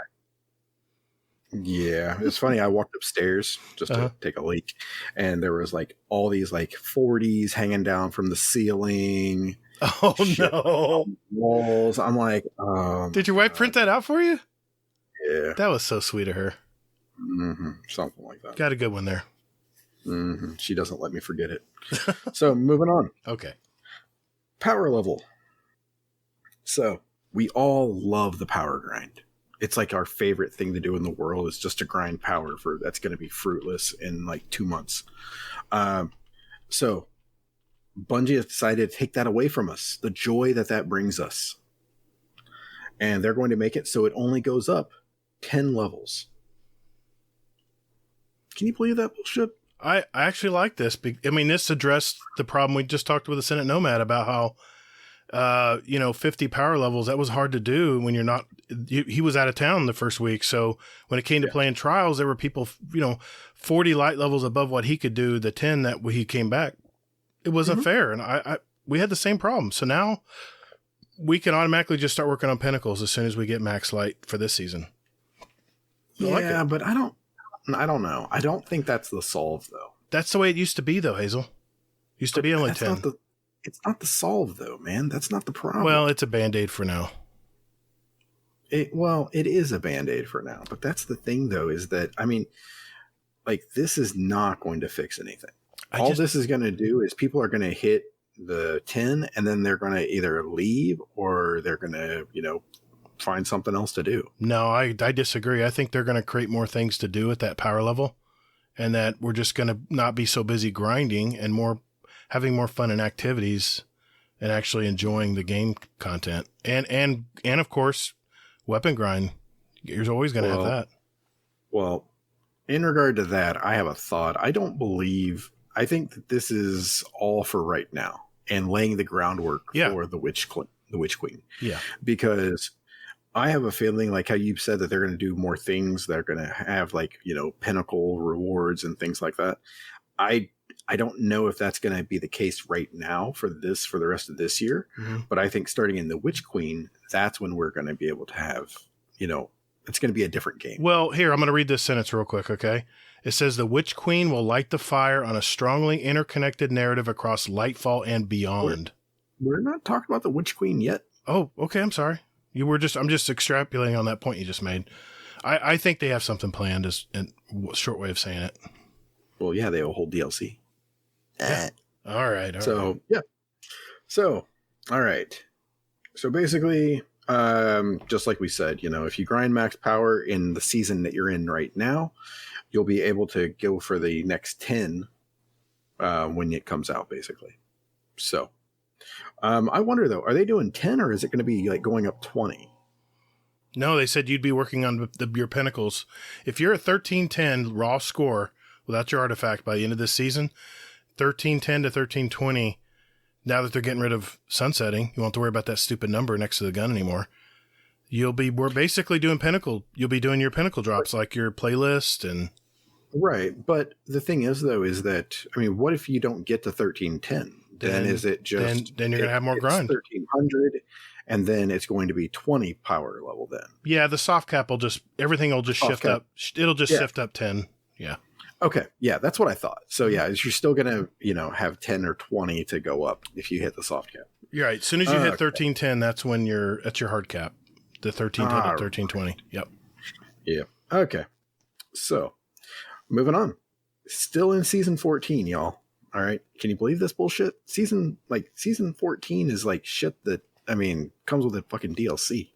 Yeah. All right. Next. Something called Vault of Glass. Have you heard of this before? I think I have. Yeah. Yeah, I think I have too. Spent many an hours in there. So, Vault of Glass is coming out next season. And they're doing contest mode for the first 24 hours to claim World's First. With a twist. With a twist, exactly. But wait, there's more. There's more. Yes, exactly. You would have to do the raid and a list of challenges in order to get that. I can't wait to see this. You know what that shit's going to be, right? Oh, it's going to be crazy. It's going to be you got to kill all the bosses within so many seconds. No? It's going to be don't let the boss teleport. It's going to be... that's right. You have to kill the... what are the things that would spot you? Yeah, the oracles? Oh, no. Damn it. What are they called? Listeners, let us know. The shit that goes around, they the harpies, basically. Souped up harpies with a lot of health. They're Medusas or something. I'm getting close. All right. Show feedback channel in our Discord. What the hell is it called, guys? Yeah. Tell us what we forgot. So, but yeah, it's probably going to be all those old challenges from D1. That's my thought. So, I'm excited for this. I may actually take this day off once they announce it and try to get a team together for this bullshit. What? Hell's yeah. Vault of Glass. Come on now. And every son of a bitch that played D1 knows Vault of Glass. And if the weapons they had in Vault of Glass are coming back, all of them, including the Vex Mythoclast, I'm so there. I don't care about the Vex. Give me the Vision of Confluence and the Fatbringer. Oh, Bring I it. so miss that gun. I've missed the Vision. It was like my staple weapon for everything. Yeah, exactly. Solar burn. Exactly. Oh, exactly. You know. So yes, bring it. I'm going to be there. So who's with me? I'm with you. That's the thing. I'll be there. Oh God, help us. What? Just kidding. I know. All right. So still in season 14, something called Transmog. So Wow. this is going to be called Armor Synthesis. Mm-hmm. So now this is going to be a little controversial. It pissed off some people already. Congrats, Bungie, whatever. So with this, you'll have to do a little quest in order to get the materials to do this for free. And then once those materials are up, guess what? You're shelling out your money for this. If you don't have the time.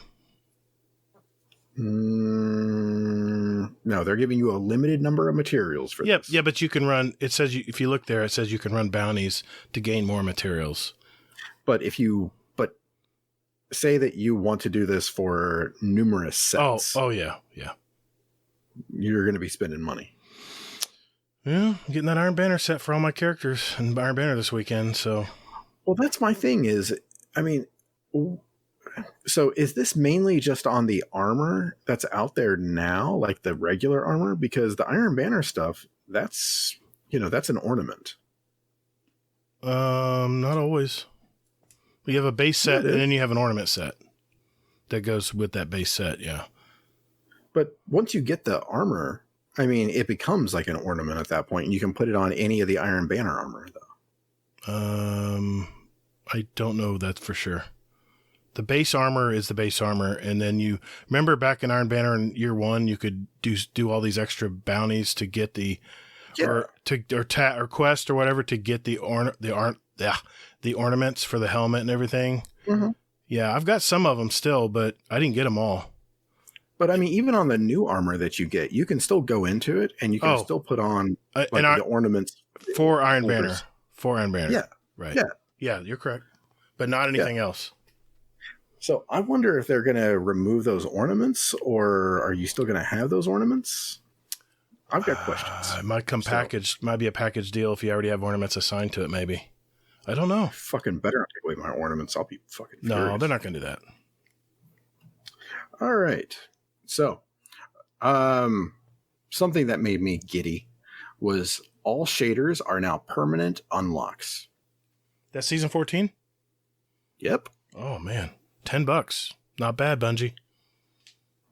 I know that's standard of living, but yeah, I'm tired of hoarding shaders as well. Yeah, exactly. And all that's going to do is just free up that whole tab, Mm-hmm. All right. Next, Ikora is going to have a purpose starting in season 14.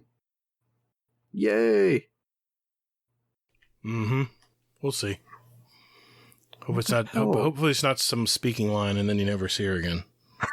You mean like the crow? He's chilling underneath the floorboards? Yeah. I don't have anything to tell you. All right. Aside from that, gilded titles will now show you how many times you have been gilded. Were you gonna work on a gilded title? Fuck no. I think I'm gonna work on my dredge, and I think Sin is with Guardian Hub. I think he's working on his. I think I'm gonna do it because I've just about done all my power leveling. Now it's time to start deciding what to do. I was listening to their podcast the other day, and I was cracking up because Raven was mentioning that he saw somebody that had a gilded dredging title day 1. Whoa, oh, that's right. I heard that. Yeah. And I'm like, that's that nuts. Poor bastard. That's a lot of playing, man. That poor bastard. Yeah. The gilded title, if you already have dredging, of course, the gilded title, those bounties that are left to do, you got to get 50 wins. That's going to take some time. Yeah. And then aside from that, the anti-cheat team has been expanded or will be expanded, and there are going to be more inspections regarding reports and things like that. I'll believe it when I see it. Wah. Just saying. So yeah, so that's all season 14. And you know what they don't mention in season 14? Anything with the story. So you're going to get all this bullshit and the story and whatever else is going on. That's right. This is amazing. It's going to be a great season. Yep. Just from a quality of life standpoint. Mm-hmm. It's like they handpicked every question that everybody had, every problem that people had, and they just knocked them off the list. So, almost okay, but that's my issue, though. But that's my issue with all of this. I mean, because that's only season 14. Right. So, I mean, it's like they just now decided to listen to the crowd. I don't know. That might be unfair. They might have just been waiting to put this in the state of the game. They probably collected their thoughts, and they probably had a giant list. I would have hated for Joe to sit down and write all this out, try to figure out how to put it in order that he wants. And I'm sure it was an undertaking. Anybody who writes scripts knows what I'm talking about. But yeah. Didn't you like that it was coming from Joe, though? I loved it. I did. And I was kind of, like I said last week was, I was kind of bummed when he didn't get the director job. Yeah, we were just talking about that. Yep. Yeah, I was bummed by that. But, he did the state of the game, so I'm hoping that he's at least happy with that point. I mean, that's something that Luke Smith always did. I mean, that's got to be an honor to do that. Director, so. Right. Yeah. All right. So, thoughts on season 14? I'm pumped, man. I just got to get to work because I got a lot to do in season 13 still. I got a lot of weapons to get. I'm afraid once season 14 comes, my head's going to be spinning. I'm not going to have time to do the other stuff I wanted to do. So, yeah. Yep. Lots of stuff to do there. Mm-hmm. All right. Season 15, not as much in for season 15, but, it's just little things like they're fixing 3-peaking in PvP. Mm-hmm. So no third-person weapons without ammo and no emotes. I like it. You don't need those emotes in Crucible. You don't need them. Yep. So, like Sneaky Snake was saying, what if I want to hug somebody? I'm like, nope, nope. Do it at the tower, buddy. Yeah, exactly. Keep it in your pants. That was what kind of hug are you doing? That was probably out of context. Sorry. Yeah.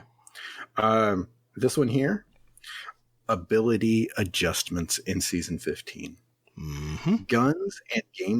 Guns and gunplay are always key to success for Bungie. Yeah, I agree. So they're going to tune abilities, and so it's going to be hopefully less ability based. So that way, Gatr and his gun skill can shine. Well, if anybody remembers year 3 of Destiny 1, when it was just grenade spam, I love that. It was fun after a while, but just like Ascendant Nomad said in one of his videos, he says it won't last a month. It'll be a novelty, and people will just be tired of doing it. It just takes all the fun out of the game. He said that weapons didn't matter, and I agreed, but now that's been fixed, or it's going to be fixed. Exactly, right?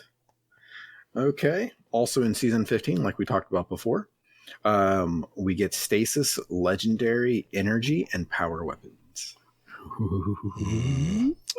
That's going to be interesting.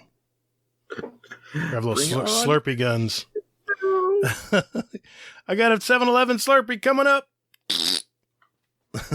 Sorry. What the fuck are you talking about? It's going to be the ice show and a gun. I mean, 7-Eleven Slurpee everywhere for everyone. What? Like Slurpees, the liquid ice. Oh, that took way too long to get. Sorry, that must not be an Ohio thing. Sorry.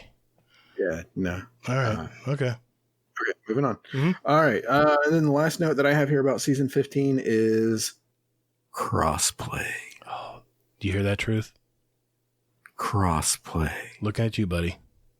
Xboxers. Gator's coming. Get ready. Get ready. Sorry. I stepped on it. You stepped on it? I stepped on your line. Sorry. Oh, I was going to say, put it back in your pants. It's crossplay. So, all right. If you stepped on that, then I'd be like, wow, I'm impressed. So PC and console players will only be matched together in the Crucible if PC players invite console players to play with them. Because I know that was a big concern regarding console players going like, I don't want to play on PC players because they're too good. You would think they would just give an opt-out version though, like Call of Duty does. Exactly. I mean, I play. Motherfucker, I'm going to be on PC playing this bullshit. Well, I'm on PC with a controller. I mean, what's the difference? I don't know. Maybe they ultimately will change that to M and K. I don't know. But I don't know. I don't know. I hope they change it to an opt-in or opt-out, because that's what they need to do. I mean, I don't want it to be that I have to be invited to play with you guys. Just let it be a switch in our settings. Done. Yeah, that's what I'm hoping. So, and that's everything for season 15. That's been like clarified. Well, now let's picture this. Season 15. This is the end of the summer, basically, right? Kind of fall, or the last season before the next DLC, which you're going to allude to later, is going to be later than we expected. Sorry. Curse you. Sorry. Your spoiler alerts. Yes. Oh, spoiler alert. Yeah. So Witch Queen, this is the bad news, is that Witch Queen has been delayed until early 2022. And, but while they say that, they also stated that there will be another expansion after Lightfall. I said there was a chapter they had to cover, something to transition the game, I guess, to the new Saga. I don't know. I mean, I'm thinking it's I read it as they're going to wrap it up. Basically, they're going to wrap up the Saga. So right. So in that chapter, and then we'll see where we go from there. So here's hoping that what they do is that after Lightfall and whatever expansion they do after that, that's the end of D2. I hope so. Destiny Online. I'm going to say it till I'm blue in the face. I said it so long ago. So long ago. Yep. But ultimately what that means for you, Gatr, is that you're still wrong, though. I'm sure. You were right about the item, about it being Destiny Online or Destiny again, something like that. But I'm hoping actually that they do my idea of, now, I mean, this would be controversial, I'm thinking too, but I think it would be time for it, that they do the prequel. Oh, where they put us back in, like, they get rid of all of our shit. We start all over, and we get to experience, the Battle of the Seven Fronts. Yeah, pre-Golden Age. Or pre-Golden Age. Yes. Or actually, that would be considered post-Golden Age, because that's when the fall. Oh, well, yeah. The feudal times. Oh, I'd love it. And that's where they can also do great movies and stuff. Great books and movies. That's true. Anime on Netflix. Such a great... Rated R. Yes. Great stories. Yep, exactly. All right. So, and that's the further out stuff. Now, some stuff that they mentioned in here that's basically just some shit they're going to throw in whenever. So, all right. If you're like me and you love stasis and you're a Titan or a Hunter, it's coming. It's coming. The Nerf hammer is coming. About time. Shut up. No, hold on. Before you move on, Larman Kentucky put something in here. He put a clip in here. He killed an invader. The invader got off his little tornado. 16 seconds after he killed the invader and he got zapped to the other side of the map, the tornado followed him and killed him. 16 seconds later. Are you kidding me? That's the problem. All right. I played Gambit and I did that too. I got an army of one after I was dead. Oh my! Now something's got to be wrong, man. Okay, whatever. They're there. All right, they're there. It was fantastic. Don't take it away from me. Okay. So, Titans are getting some nerfs. Hunters are getting some nerfs as well. And light subclasses will be getting some buffs over the next few seasons. So Well, now that we find out that my stasis super and my my little penumbral blast is bugged, it doesn't even track, and it's too late. It does track, but it has too to late. go a certain. It has to go a certain amount, and then it tracks. It's too late because usually if you're throwing at a certain distance, it's too late. Unless it can bend like a Eyes of Tomorrow rocket. Down with Warlocks. That's why I go in with Voidwalker. Down with Warlocks. That's not why you go with that. So, okay. So Ascendant Nomad and we were talking about this before you joined up. Mm-hmm. And he has a thing called scrub mentality, where basically it's something that somebody says, I'm not going to use X because I am better than that. Oh, I'm glad I wasn't in that conversation. And that it reminded me so much of you. Well, okay.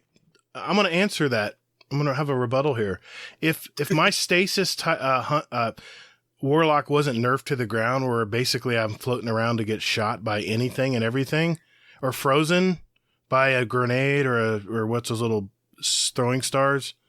Shurikens. Then I wouldn't bitch about I'm not using stasis because I don't like stasis. I'm not using stasis because for a Warlock, it is not the tool of choice in Crucible.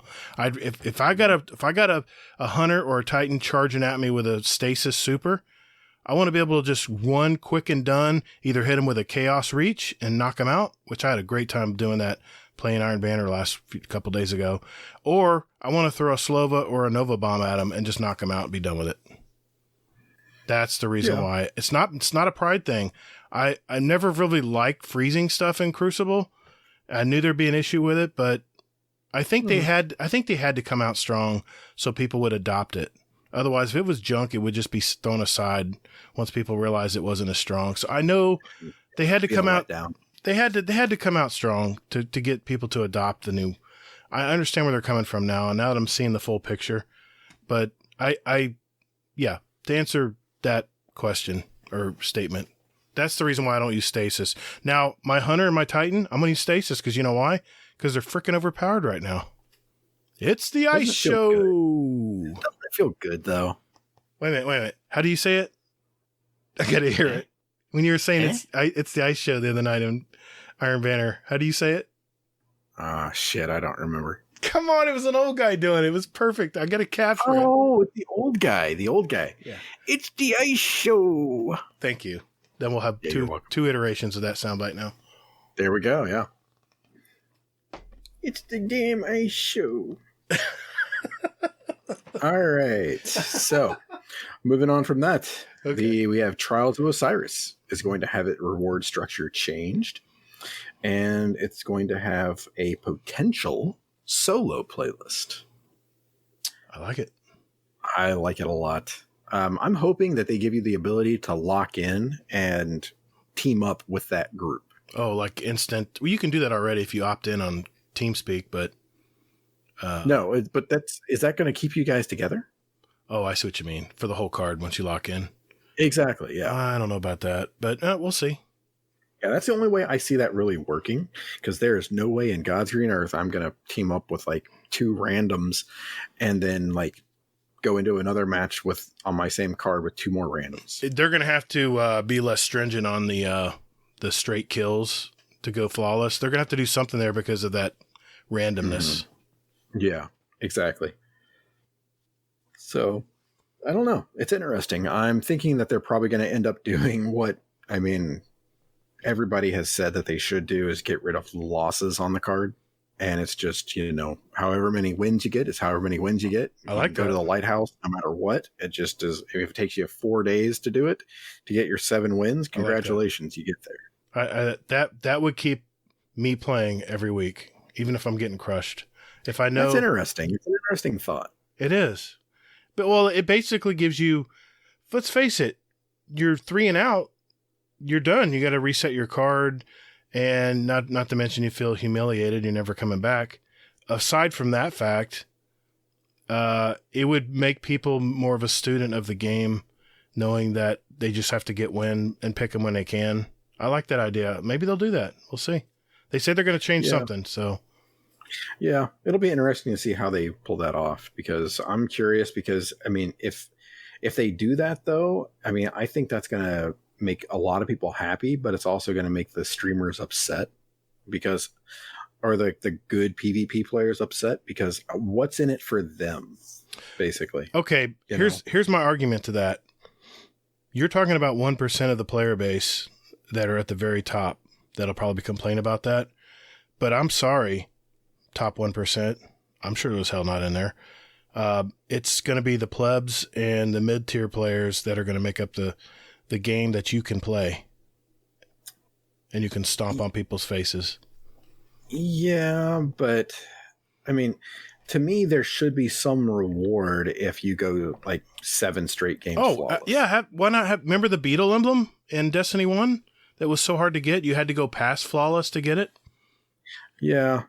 They just give them the record. Just give them a banner, give them an emblem, give them recognition for how badass a player they are. That's all you got to do, man. Yeah. I don't know. Anyway, I just hope they keep that in mind. I hope there's. I'll be honest with you. I was reading this and I was just like, this is the stuff that Bungie has to figure out, and the things they have to take into consideration. Oh yeah. I mean, it's a good thing they have like 600 people working on this damn game, because it is just crazy the amount of stuff they have to think about and worry about. So many variables and so many different kinds of players. Like I said, I don't envy their job. Yeah, exactly. I think they do a decent job at what they do, though. Yeah, for the most part. For the most part. Mm-hmm. Well, now they're actually listening to the player base, so that's always a good start. And so moving on here, a couple other things. Vault of Glass is getting a master difficulty, and they would like all raids and dungeons in the future to have a master difficulty as well. Oh, I like that. And I think they said you can get adept weapons from that. Yep. Adept gear will drop from those master difficulty raids and dungeons. See, there you go. Player intentionality right there for people who want to go that extra mile. Yeah, what a thought. Well, I think they probably wanted to do it, but they just couldn't do it right away. I don't know. I don't know how soon that's coming, but it's very vague. Yes, it is. And then, aside from that, like we said, it's written from Joe Groth. Fun fact for you, on his Twitter, he posted a pic of his son doing the, the Dead Man's Tale mission. Oh, yeah. Presage. Mm-hmm. It's actually Presage. Is that how you say it? I heard that when I ran it again solo. I heard him say that. Okay. Presage. Cyrus. Yeah. Okay. And his son, it showed a picture of his son playing it, and you know what his son's PSN name or whatever it was his name is? Smolgaroth. Oh, I love it. I already call him Joe Groth because he can't help it. That's in his tag in his Twitter. I didn't know what the hell his last name was until I ended up looking at the bottom of the damn thing. I was like, yep. Blackburn. Yeah, not even anything like it, is it? I thought his name was Joe Gogoroth. That's because I'm just so used to seeing that on Twitter. Yeah, pretty cool. All right. So, anything that I missed, Gatr? I'm looking through my notes right now. They had a vision statement for PvP here. I just wanted to read it because this really encapsulates the reason I love to play PvP, and it says direct player versus player competition is essential in Destiny as an option to express mastery of your Guardian and showcase the strength of your arsenal against other players. That was their vision statement for PvP. And that encapsulates perfectly what the Crucible is all about. So, I'm trying to think here. They want to improve the gameplay sandbox balance in Crucible, and they want to basically make the experience of the most aspirational game modes. They're trying to upgrade it somehow. And like you mentioned some of the reasons, some of the ways they were going to do it. I can't, of course they're going to make I don't know if you mentioned this, man, but what they were basically going to do is over the next several seasons, we'll be making changes to stasis and light subclasses in order to achieve a healthier balance of subclasses. Yep. Okay. You mentioned that. Okay. I didn't know if you did or not. Yep, I think you mentioned everything I had written down here for notes. Gameplay, security, data, yada, yada, yada. I just really hope that they do everything they're talking about with Trials of Osiris here, because it will bring me back to the game type. Even though it's not my game type, if the rewards are good and it's not so punishing, I'm in. So yeah. Yeah. No, you meant everything else you mentioned here. Yeah. See, by God, I was excited for this. I'm like, hey, I took notes, damn it. Good luck, Des, picking this apart this week. Don't worry, he'll find something. Dirt off my shoulder there. He'll find something. Don't worry. Him or Burning Wing, they'll find something. Yeah, or RNG. He's turning his sights on me now. All of a sudden, I'm like, all right, somebody's feeling their oats, or their oatmeal, I guess, if it were you. Right. Yeah. So yeah, and that's all that I have there. Yeah, that's all I had. Note wise. Was that it? State of the game. I like how I like how you presented it, sir. Well done. See, maximum effort. See, because they did jump around all over the place, and they did, and it was kind of hard to follow. I was like, "What the fuck? Where the shit?" Okay, so this is going to be happening. This is going to be happening, but when and where? Hazel, you're a genius. Wait, did I just say that? I didn't have to pay you for that one. Good deal, man. Anything else? No, that's it there. So, only the last thing would be this, I guess. Final thoughts on State of the Game. I think they've answered just about every concern I had. I mean, it was a slam dunk statement. I think they've satisfied a lot of the complaints out there. I'm sure someone will not be happy about this, but I think they did the best damn job they could for how much they have to address for this game, and I'm nothing but excited about the future of Destiny. Between last week, talking about the expansion in their facilities and their staff, to now they've basically laid out that we're definitely in the long term past Lightfall. That just confirms everything I'm really hoping for. So yeah. What about you? What's your final thoughts? I got to go with my favorite Destiny tagline. Cautiously optimistic. Okay. Fair enough. Fair enough. I mean, it all looks good on paper. And I mean, Bungie, they're going to fucking execute like a champ. Yeah. But I don't know. I'm still cautiously optimistic. I'm used to Bungie taking half steps.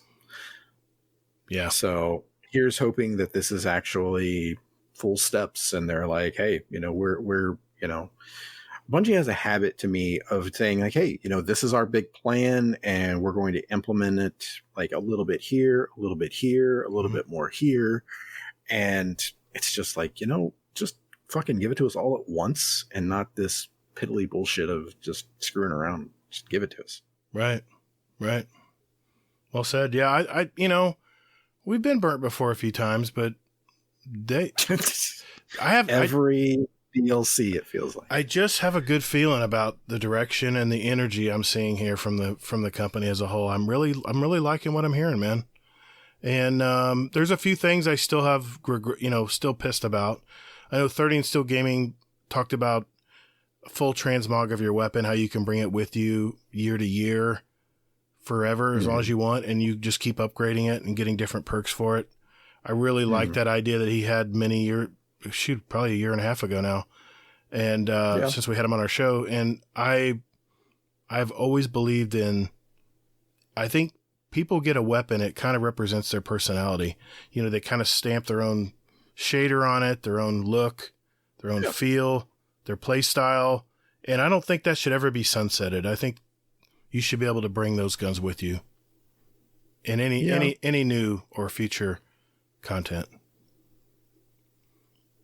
Yeah, I was thinking about 30 and Still Gaming actually when I got to the end of this, like the second or third time I read it, and I was like, you know what? I was using his stripper girlfriend analogy. Yeah, and I was just looking at it. I was just thinking, I'm like, you know what? This is like the stripper saying, okay, hey, you know what? I'll go out with you in public. Right. It's right. And it's like you're all hyped up and everything. You're all excited and everything, and now you're just hoping she shows up You're going to be my girlfriend for real? in public. Are we gonna be Facebook official? With the lights on? All right, we're going in the gutter here. That's a great one. Oh man, that's good. Well, good deal. Then I guess next we have our community questions, and we'll have Ascendant Nomad back with us right after this.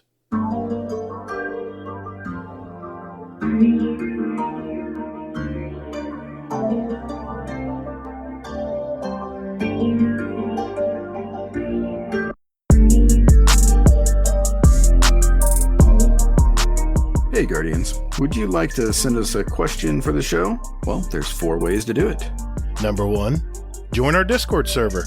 There's a join link in our show notes. We have some great gamers in there, by the way, and you can just lurk or hang out or jump right in and talk with us. There's also a channel labeled Podcast Questions where you can type in your question for the show.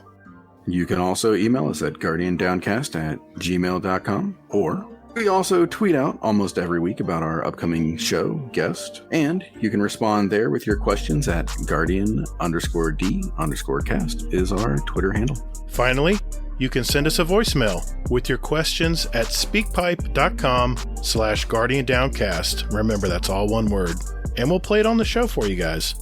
SpeakPipe is honestly my favorite thing. But anyway, thank you for all you guys do, and toddles. And later, Guardian. All right, boys and girls, it's that time of the week. This is where we get our Discord and SpeakPipe questions from our community. And we're going to start off with a SpeakPipe question from our good old Uncle Scumdeath. We'll listen to it right now. Hey everyone, Scumdeath here. Let's talk a little bit about retro gaming.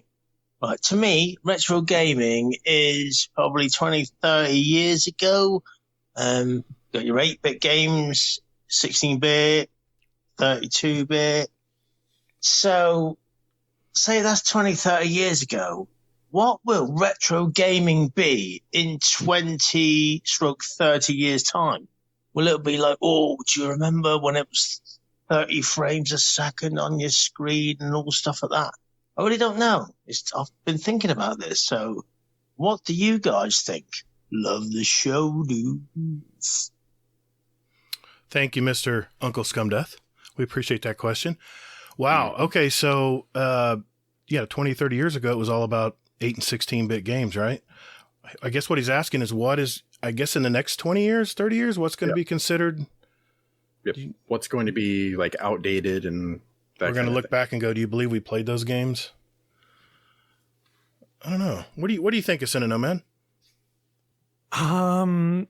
There's like a few things come to mind. Like there's been a big push in the last like 5-6 years for VR, but for whatever reason, it hasn't really taken off. I think a lot of it is just like barrier to entry is a big thing. Mm-hmm. Mm-hmm. Like previously VR, you needed a high-end PC, and then it got better in that they had a PS4 could do VR. And now PS5, Xbox Series X can just do them out the box with an appropriate headset. But again, there's a cost issue. I think TVs will probably be the thing that people look back on. I feel like TVs are something that feels limited in that it's a finite amount of screen real estate. And you're seeing this trend happen in motor vehicles, especially where physical buttons are being replaced by touch controls. Mm-hmm. So I think the concept of sitting in front of a TV on a couch with a controller, I think that's going to be retro gaming. I don't know what the future will be, whether it's all VR, whether it's like, you guys remember this movie Minority Report? Tom Cruise? Oh, yeah. With the gloves and shit? Yep. I don't know if it's going to be like that. But I do think that retro gaming is going to involve probably just the concept of sitting in front of a screen, using a mouse and keyboard, or using a controller. I think we're going to be all like fully immersive, like Ready Player One with bodysuits moving forward. That would be amazing. Yeah, it would. Hazel, what's your answer? I think 30 frames per second. I think that's going to be the thing that people are going to be like. Retro. Well, exactly. It kind of is, isn't it? Except for cutscenes. Oh, wow. Oof. Zing. I think I have a Quest Oculus too, and it's awesome because it's all self-contained now. I don't have to plug it into a console. Yeah. I put it on, and it's the first time ever I've used Oculus. My wife got it for me for Christmas. I was amazed. I think what's going to happen, I think that's going to be considered retro gaming, and the headsets are going to be more like glasses you just slip over. Yeah. Remember Xbox had this thing called Google Glass, or what was it called? They had it on at one of their E3 expos, where you looked at something with the glasses on and it projected other images over it. HoloLens. That's it. I think that'll be. Yeah. The military commissioned that. Did they the really? U.S. military. Really? Yeah. Yeah, I think the actual device going over your head and projected on a screen in front of you, I think that's going to be different. I think the Oculus and things we use today are going to be considered retro. So, good question. All right, Hazel, let's start dipping into the Discord. Okay. So I'm not paid to ask this question, but I'm interested in your answer, though. So a question from my wife, Mrs. Hazelnut, is what is one thing you're looking forward to doing after the pandemic has subsided? Me first? We always go to you first. I'm sorry. Oh, okay. So, traveling, mostly. Mm-hmm. Although under certain conditions you can still travel now, but it's just generally not a good idea. Traveling freely, I think going to the beach is the biggest one. Man. Once we're all vaccinated. But not like the crowded beaches that look like frat parties and spring break. Right. But just like going to a beach. Because right now in Canada, obviously they're closed because it's winter and everything's frozen over. But even before that, like last year, they would actually have to close the beach because there were a lot of idiots who were not only packing the beaches, but they were littering and leaving contaminated, if they had COVID or they were asymptomatic, those pieces of trash would probably have it as well. So it was a public health hazard. So that would probably be it. It's just going out, being outside, great outdoors. Yeah, I hear you. Yeah. Nice. Okay. I have one from Chubby Wizard here. Question for the show. Have you guys ever messed up an exotic quest in Destiny? The other day, I convinced my 17-year-old son that we should do the Presage quest for the new scout rifle. So I jumped on my Titan, started it, and finished it. He did the hard stuff. But when the quest was over, we did not get the gun. I didn't know the quest was character-based, not account-based, needless to say. I felt like an idiot and had to apologize to my son for messing this up. He was okay with it. He said it was good practice, but I still felt horrible. We did get the gun another night, though. Thanks, love the show. Has this ever happened to you, Ascendant? Thankfully, no, because I know how to read. Ooh. No, yeah. No, but I do know quite a few people who've done that, and it's just I think sometimes a UI element is missing sometimes, and it doesn't tell you where to go first, or it doesn't make something clear. So sure, I do sympathize with that. I just had to roast him because that was too easy. Yeah. I think another member of our community too, Fluffy Fingers, he did the same thing when he was doing the Laments quest. And he ended up like fast traveling before the end of before he talked to Elsie and Anna, and he ended up having to do the whole thing over again. That's yikes. What about you, Hazel? You ever done this? Not to that degree. I remember doing the new Thorn mission, that last part there that was an absolute just pain in the ass. Right. And I mean, that took probably 3 hours because I think we were all like underpowered and we were just trying to do it. Right. I think it was like myself, Flip, and I'm trying to think who else. I don't remember who else. Yeah. But yeah, it was a bitch. This actually happened in my fire team. Deathstroke joined our game, and we were doing the regular run, the first run, and he did it on the wrong character. And at the end of the game, he was like, "Where's my gun?" Like, I don't know, man. I don't know where your gun is. It was hanging off this dead guardian. You didn't see that? No.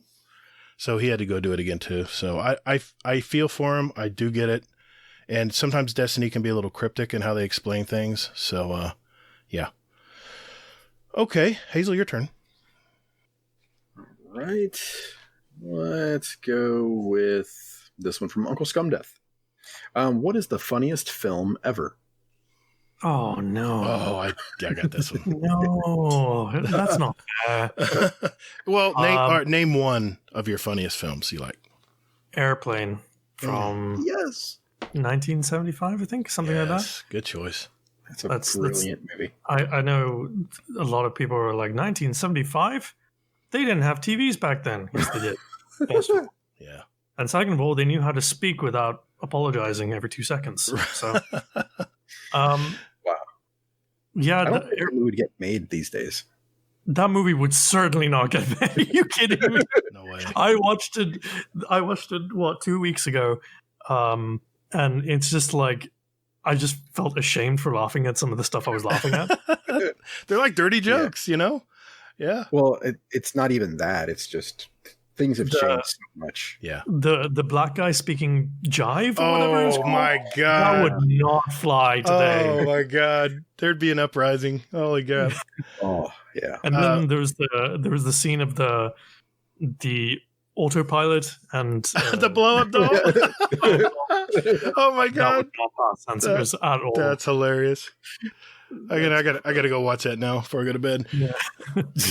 For me, it was a '90s movie, Something About Mary, and the one where he was in the Franken beans, where he got stuck in the bathroom and he zipped up his nutsack, and then and when he jizzed and Mary grabbed some of it, thought it was hair gel, and put it in her hair. He was beaten off before the date to be not nervous, and I guess he didn't realize where it went. Yeah, exactly. And it was on the wall somewhere, and she grabs it, and goes, "Oh, what's this, hair gel?" And he goes, it was on his ear, I think. Yeah, that's what it was. He goes, "Oh, we got hair gel extra. I need some." She puts it in her hair, and her hair's sticking straight up the whole time they're on their date. It's funny as hell. If you haven't seen it, Ascendant, go see it, man. It's funny. It's funny as hell. Yeah, I will. Yeah, you son of a bitch. That was mine. But sorry, man. I'm gonna go with National Lampoon's Christmas Vacation. Mm-hmm. All right. Yeah, that's just a movie that my wife and I watch every year, and it cracks me up every time. I mean, the same jokes and just everything like that. Just shitter's full. Yeah, exactly. Yeah. All right. We'll be the happiest family. Oh my God! Yeah, he's about to lose it. Yeah. Yeah. I've got one from Sweaty Spooks. Question for the show. I've recently dove back into Destiny after a much-needed grind burnout. Coming back, there's a plethora of things to chase and or farm. I've been turned into a hand cannon guy and recently obtained my new toy, bottom dollar. From each of you, what is one new weapon you hope to get, and what roles, excluding trials weapons, and are you excited about the new weapons this season? I am generally excited for new weapons, if only I could get them. Yep, good point. Last week I was documenting my palindrome grind. That was not nice. I ended up something in like 2 and 45 or something. 2 drops out of 45 runs. Oh my God! Across shit. Like, I didn't do as many masters as I probably should have done. But I did a lot of legends. I got both the drops in legend. I got none in hero. And I would like the palindrome because the one role that I played with on my friend's account, it was remarkably solid. I called it the Energy Ostringer. And now that it's not being sunset, hey presto. I really want the adept version of that though. I think that's the one to get. Okay. In terms of other, like, I would love a kill clip frozen orbit personally, but it's really, really random whether or not you get one at the moment. So those are the 2 ones. I've already gotten the Igneous Hammer Adept with a decent roll, not the best roll, but Rapid Hit Snapshot. And it's a monster. Absolutely monster. But I know we're not talking about trials weapons because, yes, that was the question. Right. Yeah. But yeah, overall, I think the weapons are really good. The seasonal weapons are very interesting. I have the SMG with Frenzy, which I need to play with more of. But that's it's extremely interesting this season. It is much more loot, that's for sure. I mean, give us reason to play. Give us a reason 100%. To play the game. Yeah, Hazel, what's your answer? I mean, of course, I'm all down for more loot. Of course. In regard to what I'm chasing, I don't know. I'm chasing. I know you said not trials, but I'm chasing trials. I'm right. chasing because I want to get better. So I don't really care too much regarding, like your normal piddly weapons. You can have those. I'm gonna get serious, and I want some trials stuff. Good. I'm glad to hear that, man. I'll go with you. Shut up. No, I will. I'll play trials with you. I will. Since I already got my messenger with Arrowhead Break and Ricochet Rounds and Rapid Hit and, of course, Desperado, I'm done with my trial weapon because I'm not a hand cannon user. No offense to the Igneous Hammer. I know I've gotten killed by it lots, two-tapped by it. Crazy. There's a pulse rifle that is out now for the strikes. It's orange. I can't remember the name of it. I was just searching Gunsmith trying to find this damn thing, and I can't navigate through it. But that's the one I'm looking for now because it looks a lot like the Hopscotch Pilgrim did in Destiny 1, and that's my favorite pulse rifle of all time. So there's one in the Vanguard. It just came out for this season, and I can't remember the name of it, but you guys will know what I'm talking about. Third Axiom. Thank you. Yep. So that's mine. I don't care what roll. I just want to start using it and see if it's as good as the Hopscotch, which I know it's probably not going to be. Well, Hopscotch was a 340, I remember. Was it 340? And this one's a 390. So it's an adaptive. Okay. I like adaptives. Adaptives are fun, yeah. Yeah. Okay. Good question, Sweaty Spooks. All right, Hazel. Grab another one. All right. So, let's see here. All right. Sneaky Snake. Question for the show.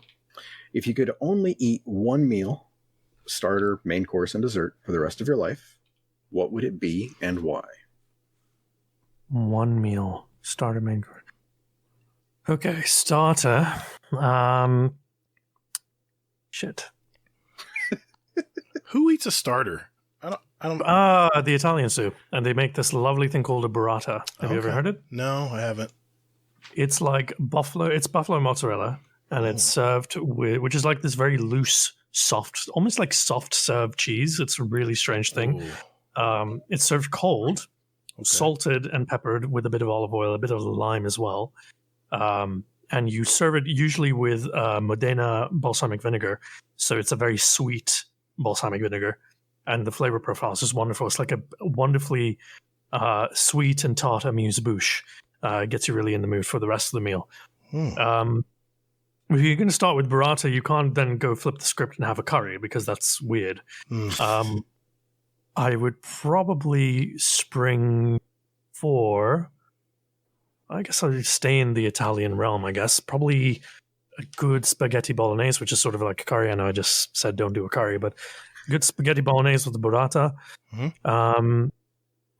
But like done in that's something that's really, really spicy and very, very like substantial. Like I wouldn't want spaghetti noodles. I think I'd probably want fettuccine. Is it fettuccine noodles? The thicker ones? Yeah.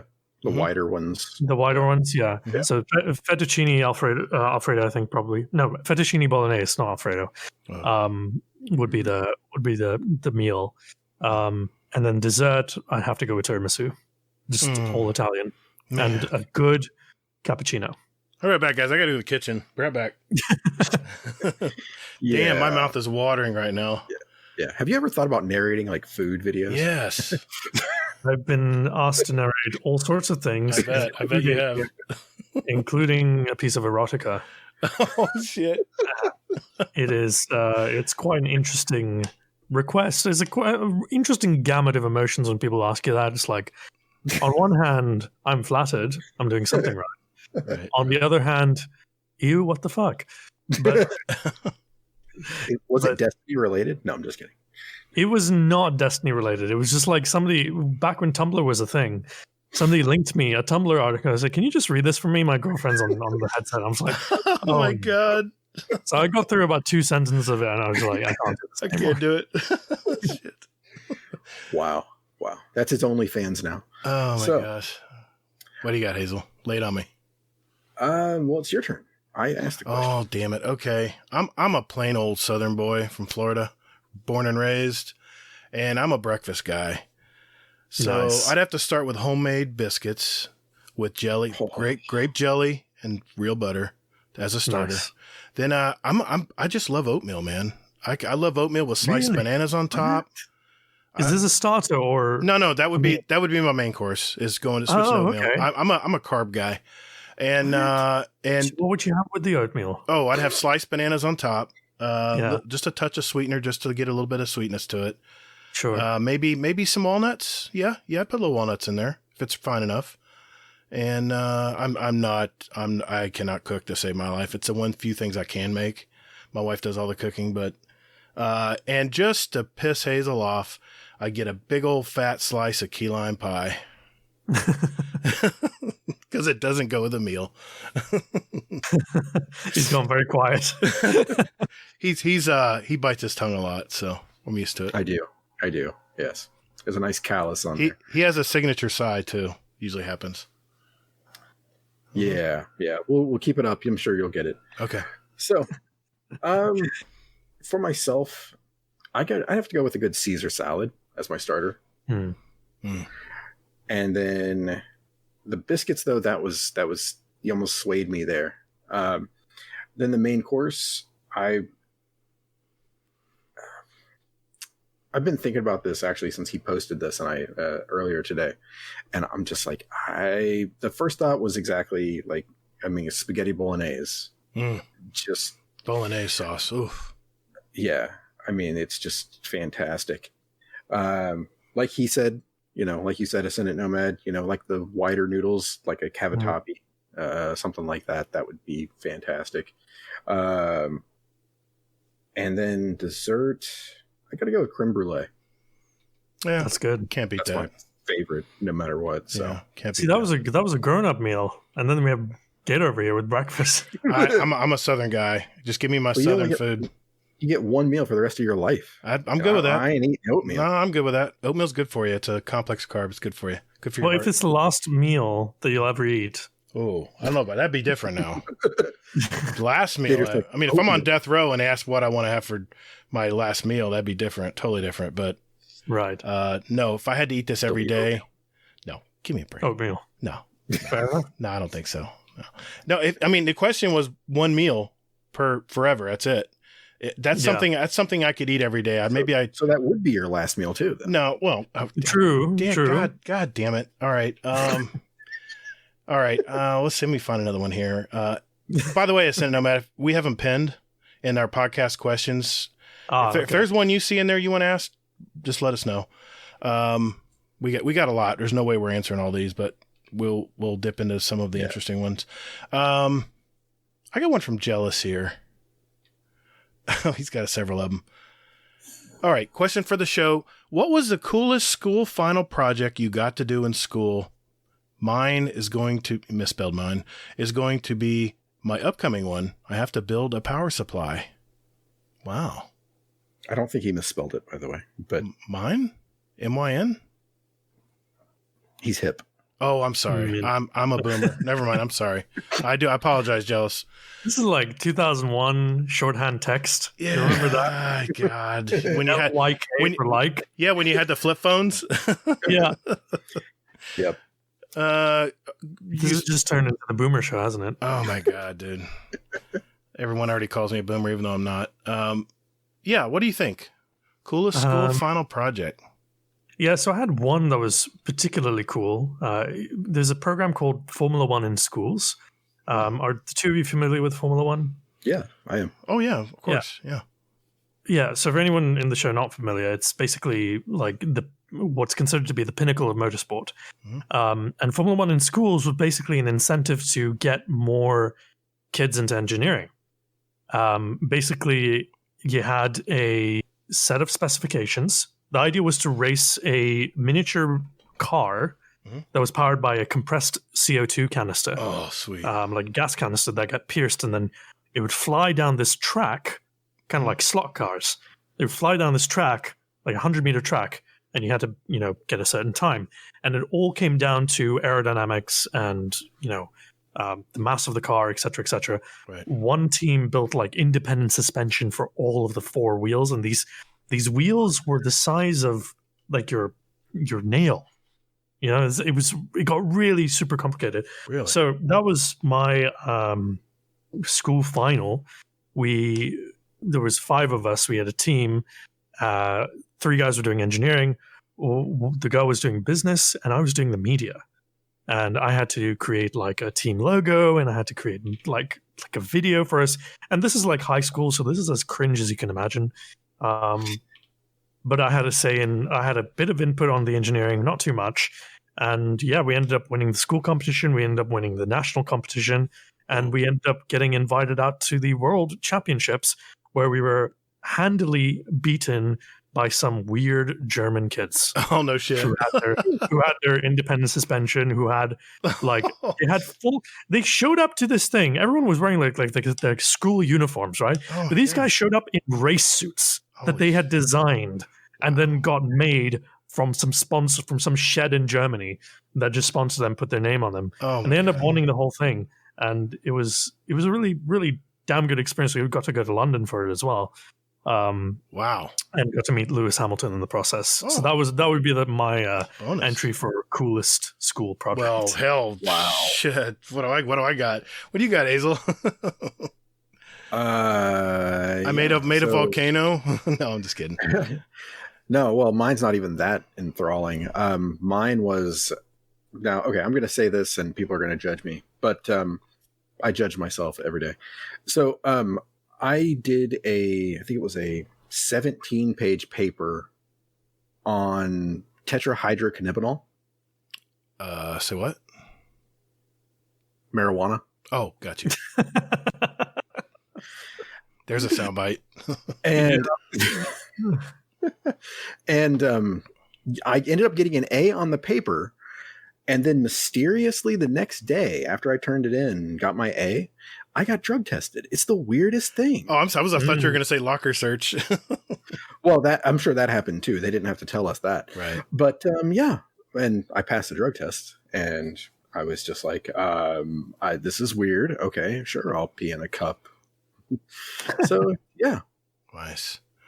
The only one I can think of that I really remember that was good is when I was in University of Florida. We had a product marketing course that we had to take, and we basically had to take a company, come up with channels of distribution, basically an entire marketing plan for a real life company.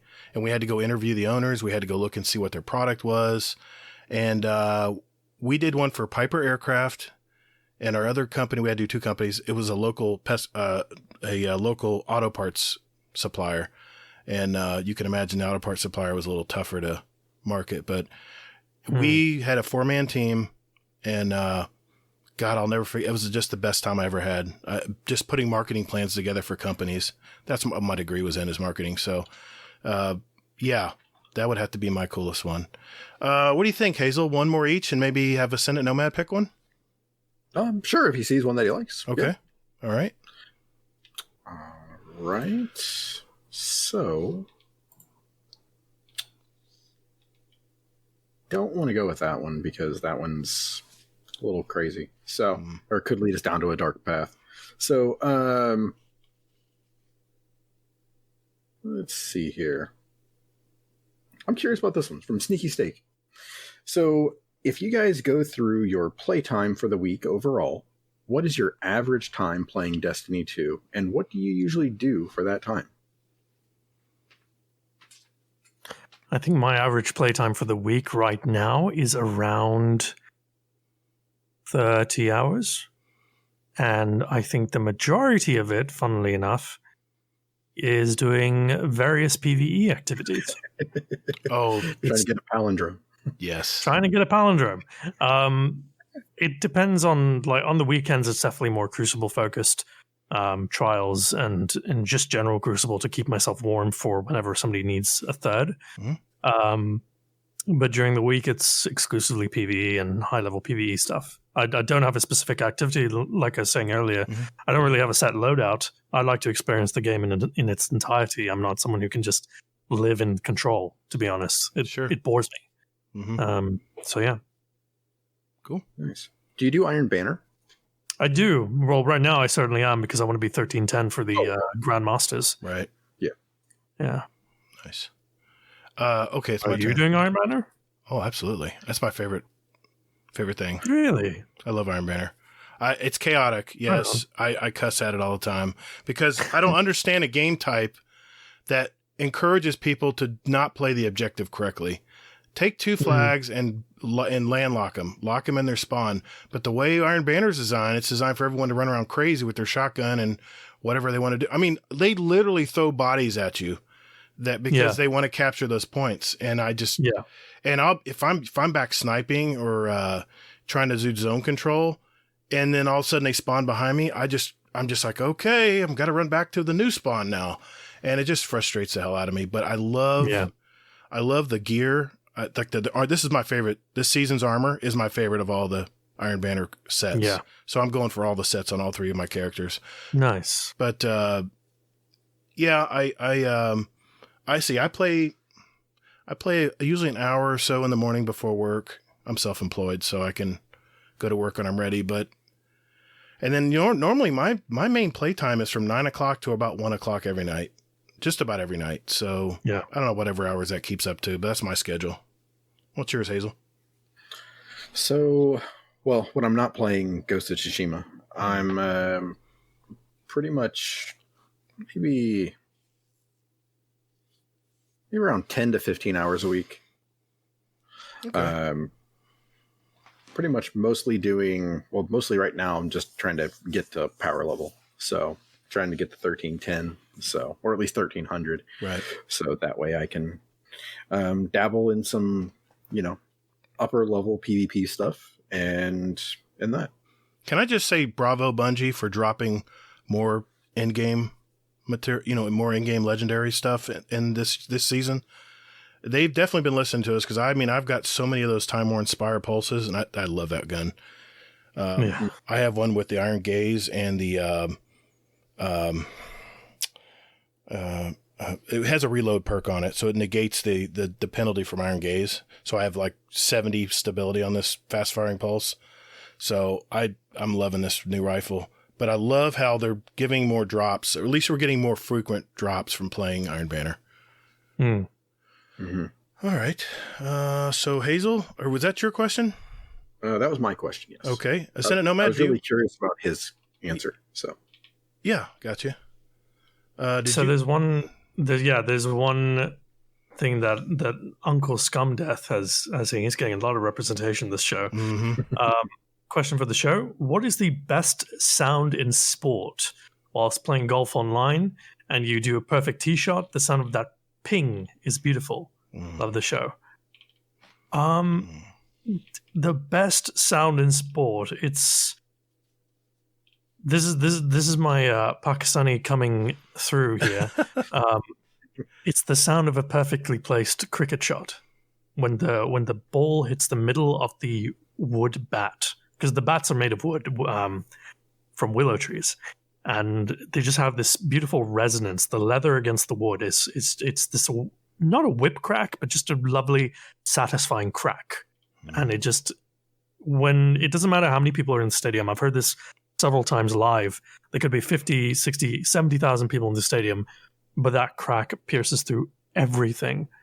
And if it comes for the home team, then it's followed immediately by this huge wave of noise, because that crack means they've hit a wonderful shot. And, that's why they all turned up to begin with. So that would be a contender for sure. Nice. Well, I played baseball from the age of 8 to college, and there's nothing sweeter than that sweet spot on a baseball bat when you know it's the same thing, right? Same thing. Yeah. Yep. You just know when you hit the ball, you hear that sound, it's gone. Yep. So when you hear that in Major League Baseball or even minor league baseball, you don't even have to be watching. You're just like, oh, that one's gone. Yep. Beautiful sound. Yep. What do you think, Hazel? For me, it's got to be the crack, like that crack when you're playing pool and you get that break. Yeah. Nice one. We've all gone for the cracks this time. Yeah, we have. Yeah, just when you hear that, like I love playing pool. It's one of my favorite things to do in this world. And whenever I'm like out somewhere and there's a pool table and I hear that, my ears it's just like heaven. Yeah. All right, so I'm the last one. There you go. I'm taking us out. All right, let's see. Let me get a good one here. Whew. Okay. Okay. I eliminate all the spaces here. Let's see. Oh, wow. Okay. This is another one from Sneaky Snake. It's a long one, so hang in there. Question for the show. Do you think they should expand even more on the seasonal mod that says if you are using the light subclass, you do more ability damage to guardians and enemies affected by stasis? I think they should just make it so if you are using a light subclass, you do more damage all around to stasis people. God bless you, Sneaky Snake. What do you think, Ascendant Nomad? If you use light, you should do more damage to stasis. That's what he's saying. Should there be expand even more on a mod? Because I guess there's a mod in there that says if you're using stasis. No, there is a mod in there that says you do more damage to stasis in certain situation. I don't have it equipped, but that's one I remember. It was like one of the last slots. And he says, should they do more? It's tricky because you don't want to have a mechanical reason to use one light subclass over the other. It should be a situational thing more than anything. Sure. Like I would much rather see. Yeah, there are the seasons have their ebb and flow, and there's definitely like you have a solar season, you have a stasis season. It depends on the artifact mods for sure, and how that factors into endgame PvE builds. Sure. But it should never really be about, hey, this one mod changes the balance of the entire game. That's basically what he's asking, and I don't think that's right. Yeah, I was surprised to see that in the season artifact this season. I was like, wow, okay. Hazel, I think it was because stasis was not being represented that much in endgame PvE. Right. And a lot of that was because if for a crowd control super, endgame PvE didn't really have a lot of crowd control. It was more so like one enemy at a time. The Grandmaster Nightfall strategies, all of them, is one enemy at a time. Right. Yeah. Whereas now you've seen in Battlegrounds with like just the sheer amount of enemies that drop out of the sky. Yeah. It's like, oh, yeah, stasis is the way to go here. Mm-hmm. So it's part like encounter design, part just stasis being too new and not really having a lot of utility in endgame. Mm-hmm. And part of the ecosystem isn't supported yet. Like we don't until season 15, we don't have any stasis weapons. You know, right? Yeah. So they said they're coming. Yes. Sorry. Plus also, I think also the existence of match game completely negates stasis to begin with. That's true. Yeah, that's true. Exactly. Yeah, it negates it. Yeah. Hazel, do you have an opinion?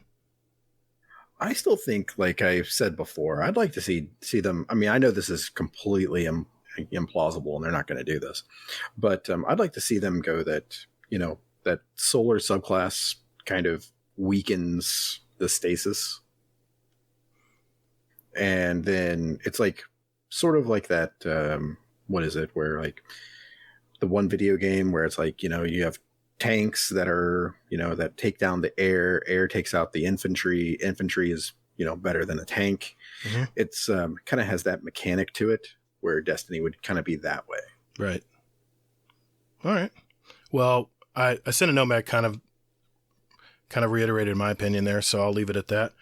Hey, thanks guys for answering those questions. Appreciate it. Of course. Well, hey listeners, if we did not answer your question this week, don't worry. They're not going anywhere. They're all penned in here nice and neat. So if we didn't get to your question this week, we'll definitely get to it on the next episode that comes out. And I think we're down to our last segment of the show, which we'll do right after this. Guardian Downcast.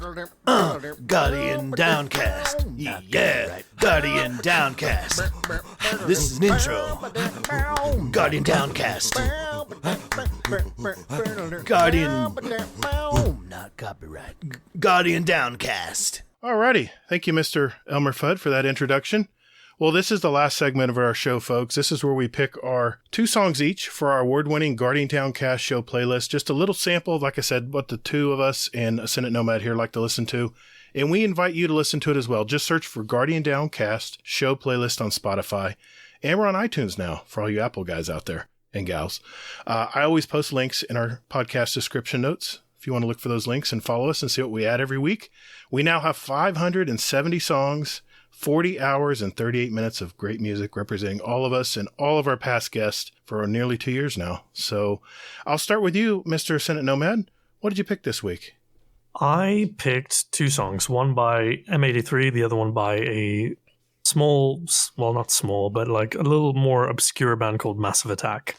If you grew up in the 90s, you know who Massive Attack is, but I think for a lot of the newer, younger listeners, they won't really know. So who's this? So M83, I think most people know. I picked the song Intro by M83, released in 2011. I say I'm not a huge music buff in the sense that I know when everything was released. But it was it's just a song I play every time I'm like trying to start my, like, if I'm in a creative rut, I would say. I play that song and it's just a very nice reset for me. There's like a very gradual build up and it leads to this huge crescendo of emotion and noise and joy and happiness, and just it's very symphonic and orchestral and ethereal at the same time. And I love this song, and it's actually in my timeless playlist that I have on Spotify, where no matter what part of my life I'm in, I've had this playlist for about 6 years now. No matter where I am, what's happening in my life, what my mental state is, what my physical state is, relationship status, etc., I just play these songs and I'm reset. Like, it's just one of my reset songs.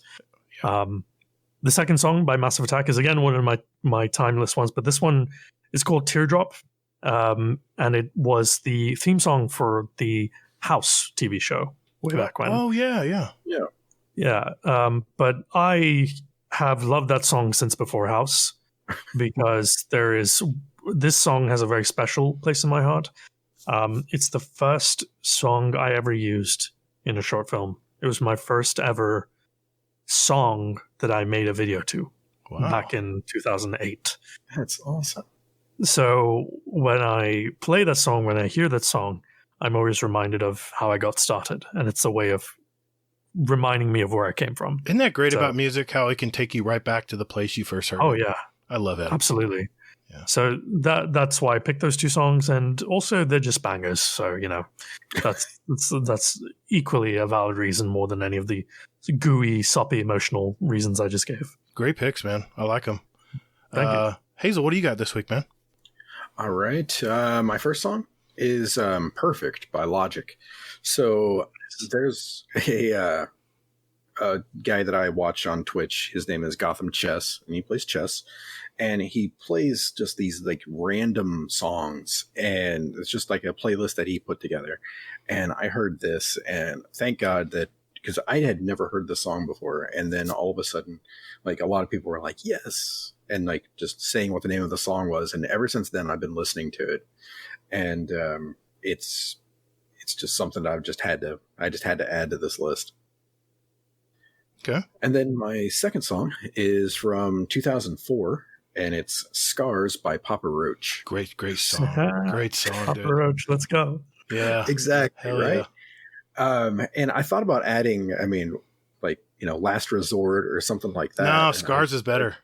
I was like, I know. I mean, I just identified more with Scars because that came out. I was 5 years out of high school, and I was just like, all right, I got to, find something to do with my life. And this song was on, and I just remember sitting in a car with like 3 friends of mine, and we were just driving around, and that was the moment when I was like, all right, I got to do something. Very nice. Ascendant Nomad, I got a question for you. Sure. If someone was to narrow down your musical genre, what lane would you think you'd go down? Oh God, why did you ask me this question? Because I go down a certain lane. I'm hoping you're going to say the same thing. This is tricky, because the last 3 years of my life I've listened to nothing but like lo-fi and EDM and okay. chill step and shit like that. But that's just to get me through the day more often than not. My creative energies come from huge symphonic like music pieces, stuff like from London Grammar, M83, Really? Okay. Massive Attack, Teardrop, but my soul belongs to rock and roll. Thank you. Just want to make sure. Now, do you know Leprous, the group Leprous? I do not. Okay. Listen to a song called At the Bottom. If you like symphonic. In fact, Down Below, I think is the name of the album. I can't remember, but check that one out. If you want, yeah, Leprous. Yes. They're a group from Notodden, Norway. Dude, the Scandinavians are mad with rock and roll. Dude, they have a new song out now called Angels. Castaway Angels. Yes. What was the name of the track you wanted me to listen to? At the Bottom. At the Bottom. It's more of a rocky. It's more of a rock edge. See, my genres change all the time, but you can ask Hazel. Other than Missio, which I love progressive rock. That's my wheelhouse. Nice. So, on that note, my first pick tonight is from a UK rock band from Oxford, formed in 2005. They've released 6 studio albums to date. They have toured internationally for over a decade now, and I checked their touring schedule, by the way, and almost every concert starting in April is sold out. All I know is I like their sound, and my song choice tonight is off their latest 2019 album, Everything Not Saved Will Be Lost, and it's the song Runner from the group Foals. It's a great fresh sound. Good music. Foals are legit. Yeah, I've just found out about these guys, so they're really cool. For my second pick, this American rock trio formed in Grays Lake, Illinois in 95 and sold over 4 million albums in the U.S. alone. The two brothers who started the band in their parents' garage started playing outdoor concerts in Chicago, Illinois when one of the two brothers was only 14. The band was named because the lead singer's love of fast cars, and it was also a favorite car of their dad. Fun fact, they were the opening act for Nickelback in the arena touring concert years in 2006.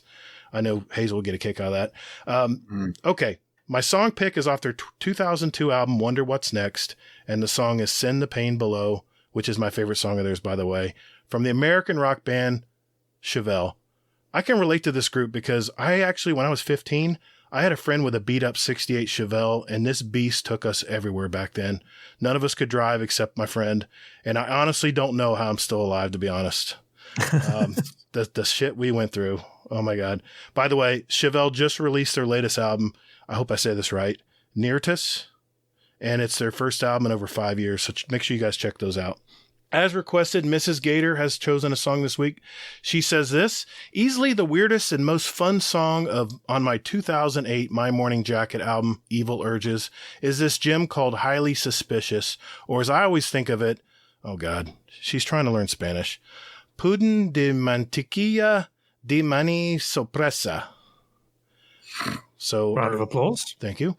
Xanafan 711 has a pick this week. He says, since you like progressive rock supergroups, Gatr, here's a good one for you. So he chose the song Act 1, Chasing Light, and it's from the supergroup The Sound of Animals Fighting. Yeah, it's going to be a good one too. Guys, that's a wrap. Another episode in our collection. For our listeners out there, we have 83 other episodes out there with interviews from gamers all over our community. So make sure you take a look at those, especially if you're just finding out about us. If you guys like what you're listening to, do us a big favor. Spread the word. Hit that share button on whatever podcast app of choice you use out there and leave us a review if you like. We'd appreciate that very much. We just appreciate everything you guys and gals out there do for us, and we hope that we made your week at least a little less stressful with our lighter take on Destiny and in life in general, right? All the shit going on in the world right now. Ascendant Nomad, I cannot express how happy I am you came on tonight, man, because yes, I've been watching your videos for probably almost a year now, and I've always wanted to know, what is this dude about? And you were on my list very quickly, and we just thank you for coming on tonight, man. Yes, we can't thank you enough. Thank you so much for having me, and it's a pleasure to talk to you guys and to be on your show and to get to know you better. Yeah. And anytime you guys have a cancellation, just let me know. I'll fill in. You just made my night. I was just going to ask you, I hope this is not a one-time visit. Love, when it comes to Crucible, we'd love to have you back to discuss, the quandary of the day. I think you put such great answers out there, man. So before you go, how can people reach you out there in the world? They can find me on YouTube by the name Ascendant Nomad.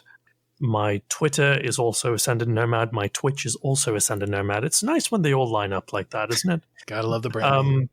I also have a Discord server, which you can find discord.gg/Ascendant Nomad. We do community scrims there. You can talk to me about anything you want over there as well. We have a great team of teachers and Sherpas who can help you improve your game as well. But really, just come for the community scrims. We're planning on making them a lot bigger than they are right now. And we also do 1v1 coaching too, and also have trials helps on the weekend as well. A lot going for us over there. But those are the main ways you can reach me. If you really want to talk to me directly, mano a mano, or whatever the lady equivalent of mano a mano is, Twitter would be the best way. Thank you for all the good work you do out there, man. There's a lot of us Crucible plebs out there that really love the information you provide to us, make us better players. Thank you for watching. Hazel, how can people reach you, sir? Hazel, NT, anywhere and everywhere. Gotta love the branding. You can contact me on the Twitter. Jesus, I just said it. You can contact me on Twitter at Todd the Gatr. Remember, that's Gatr. You can also find me on Steam and PS4, Gatr all caps, underscores in between, Gatr, and Gatr space GDC on Xbox. I'm also on YouTube as Gatr-Guardian Downcast, where our episodes, by the way, post every week now. Didn't know if everybody knew that or not. You can find us on whatever podcast catcher you use, or you can listen to us directly from our website, guardiandowncast.com. You can also email us at guardiandowncast@gmail.com, and we're on Twitter at guardian_D_cast for show questions or whatever you guys want to talk to us about. Like I said, guardiandowncast.com. All our deets are in there as well. We have a bunch of great gamers in our Discord as well. Just search for Guardian Downcast, and I'll post a link in our show notes, as I always do. And now we're on Instagram. Just search for Guardian_Down_cast. And Ascendant Nomad, if you would mind do us a favor, if you could just post us one pic that represents you that we could post in our Instagram. You can just put it in a show notes or DM if you don't mind. Sure. It could be anything you like. Well, it's your choice. So or a couple of them, whatever you feel like. Whatever you like. Picture that represents me. Sure. You could put whatever you want. Okay. I mean, I guess keep it G-rated, I guess, but yeah. Just kidding. It will be G-rated. All right. Hey, everybody. Continue to be safe out there. And more importantly, take care of one another. Guardians are measured by their ability to come back from defeat. So stand. Fight! Thank you all so very much for listening. And later, Guardian. Toddles. If you like this video, you know what to do. I'm Ascendant Nomad, and I'm your Crucible Doctor. Catch you in the next one. Cheers. Outstanding. I'm kidding.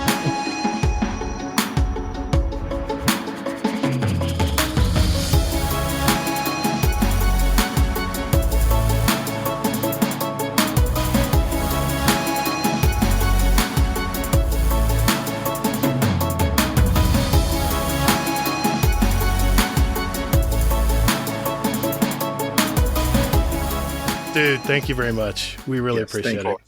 This was so much fun. So much fun.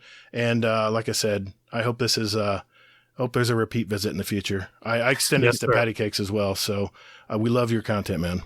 Yes. Thank you again for having me, guys. Thank you. Got it. Thank you, and keep it up. Yes. More importantly. Okay. Have a good night, sir. Yep. Have a good night, guys. Thank you. Thank you. Ciao. Take care.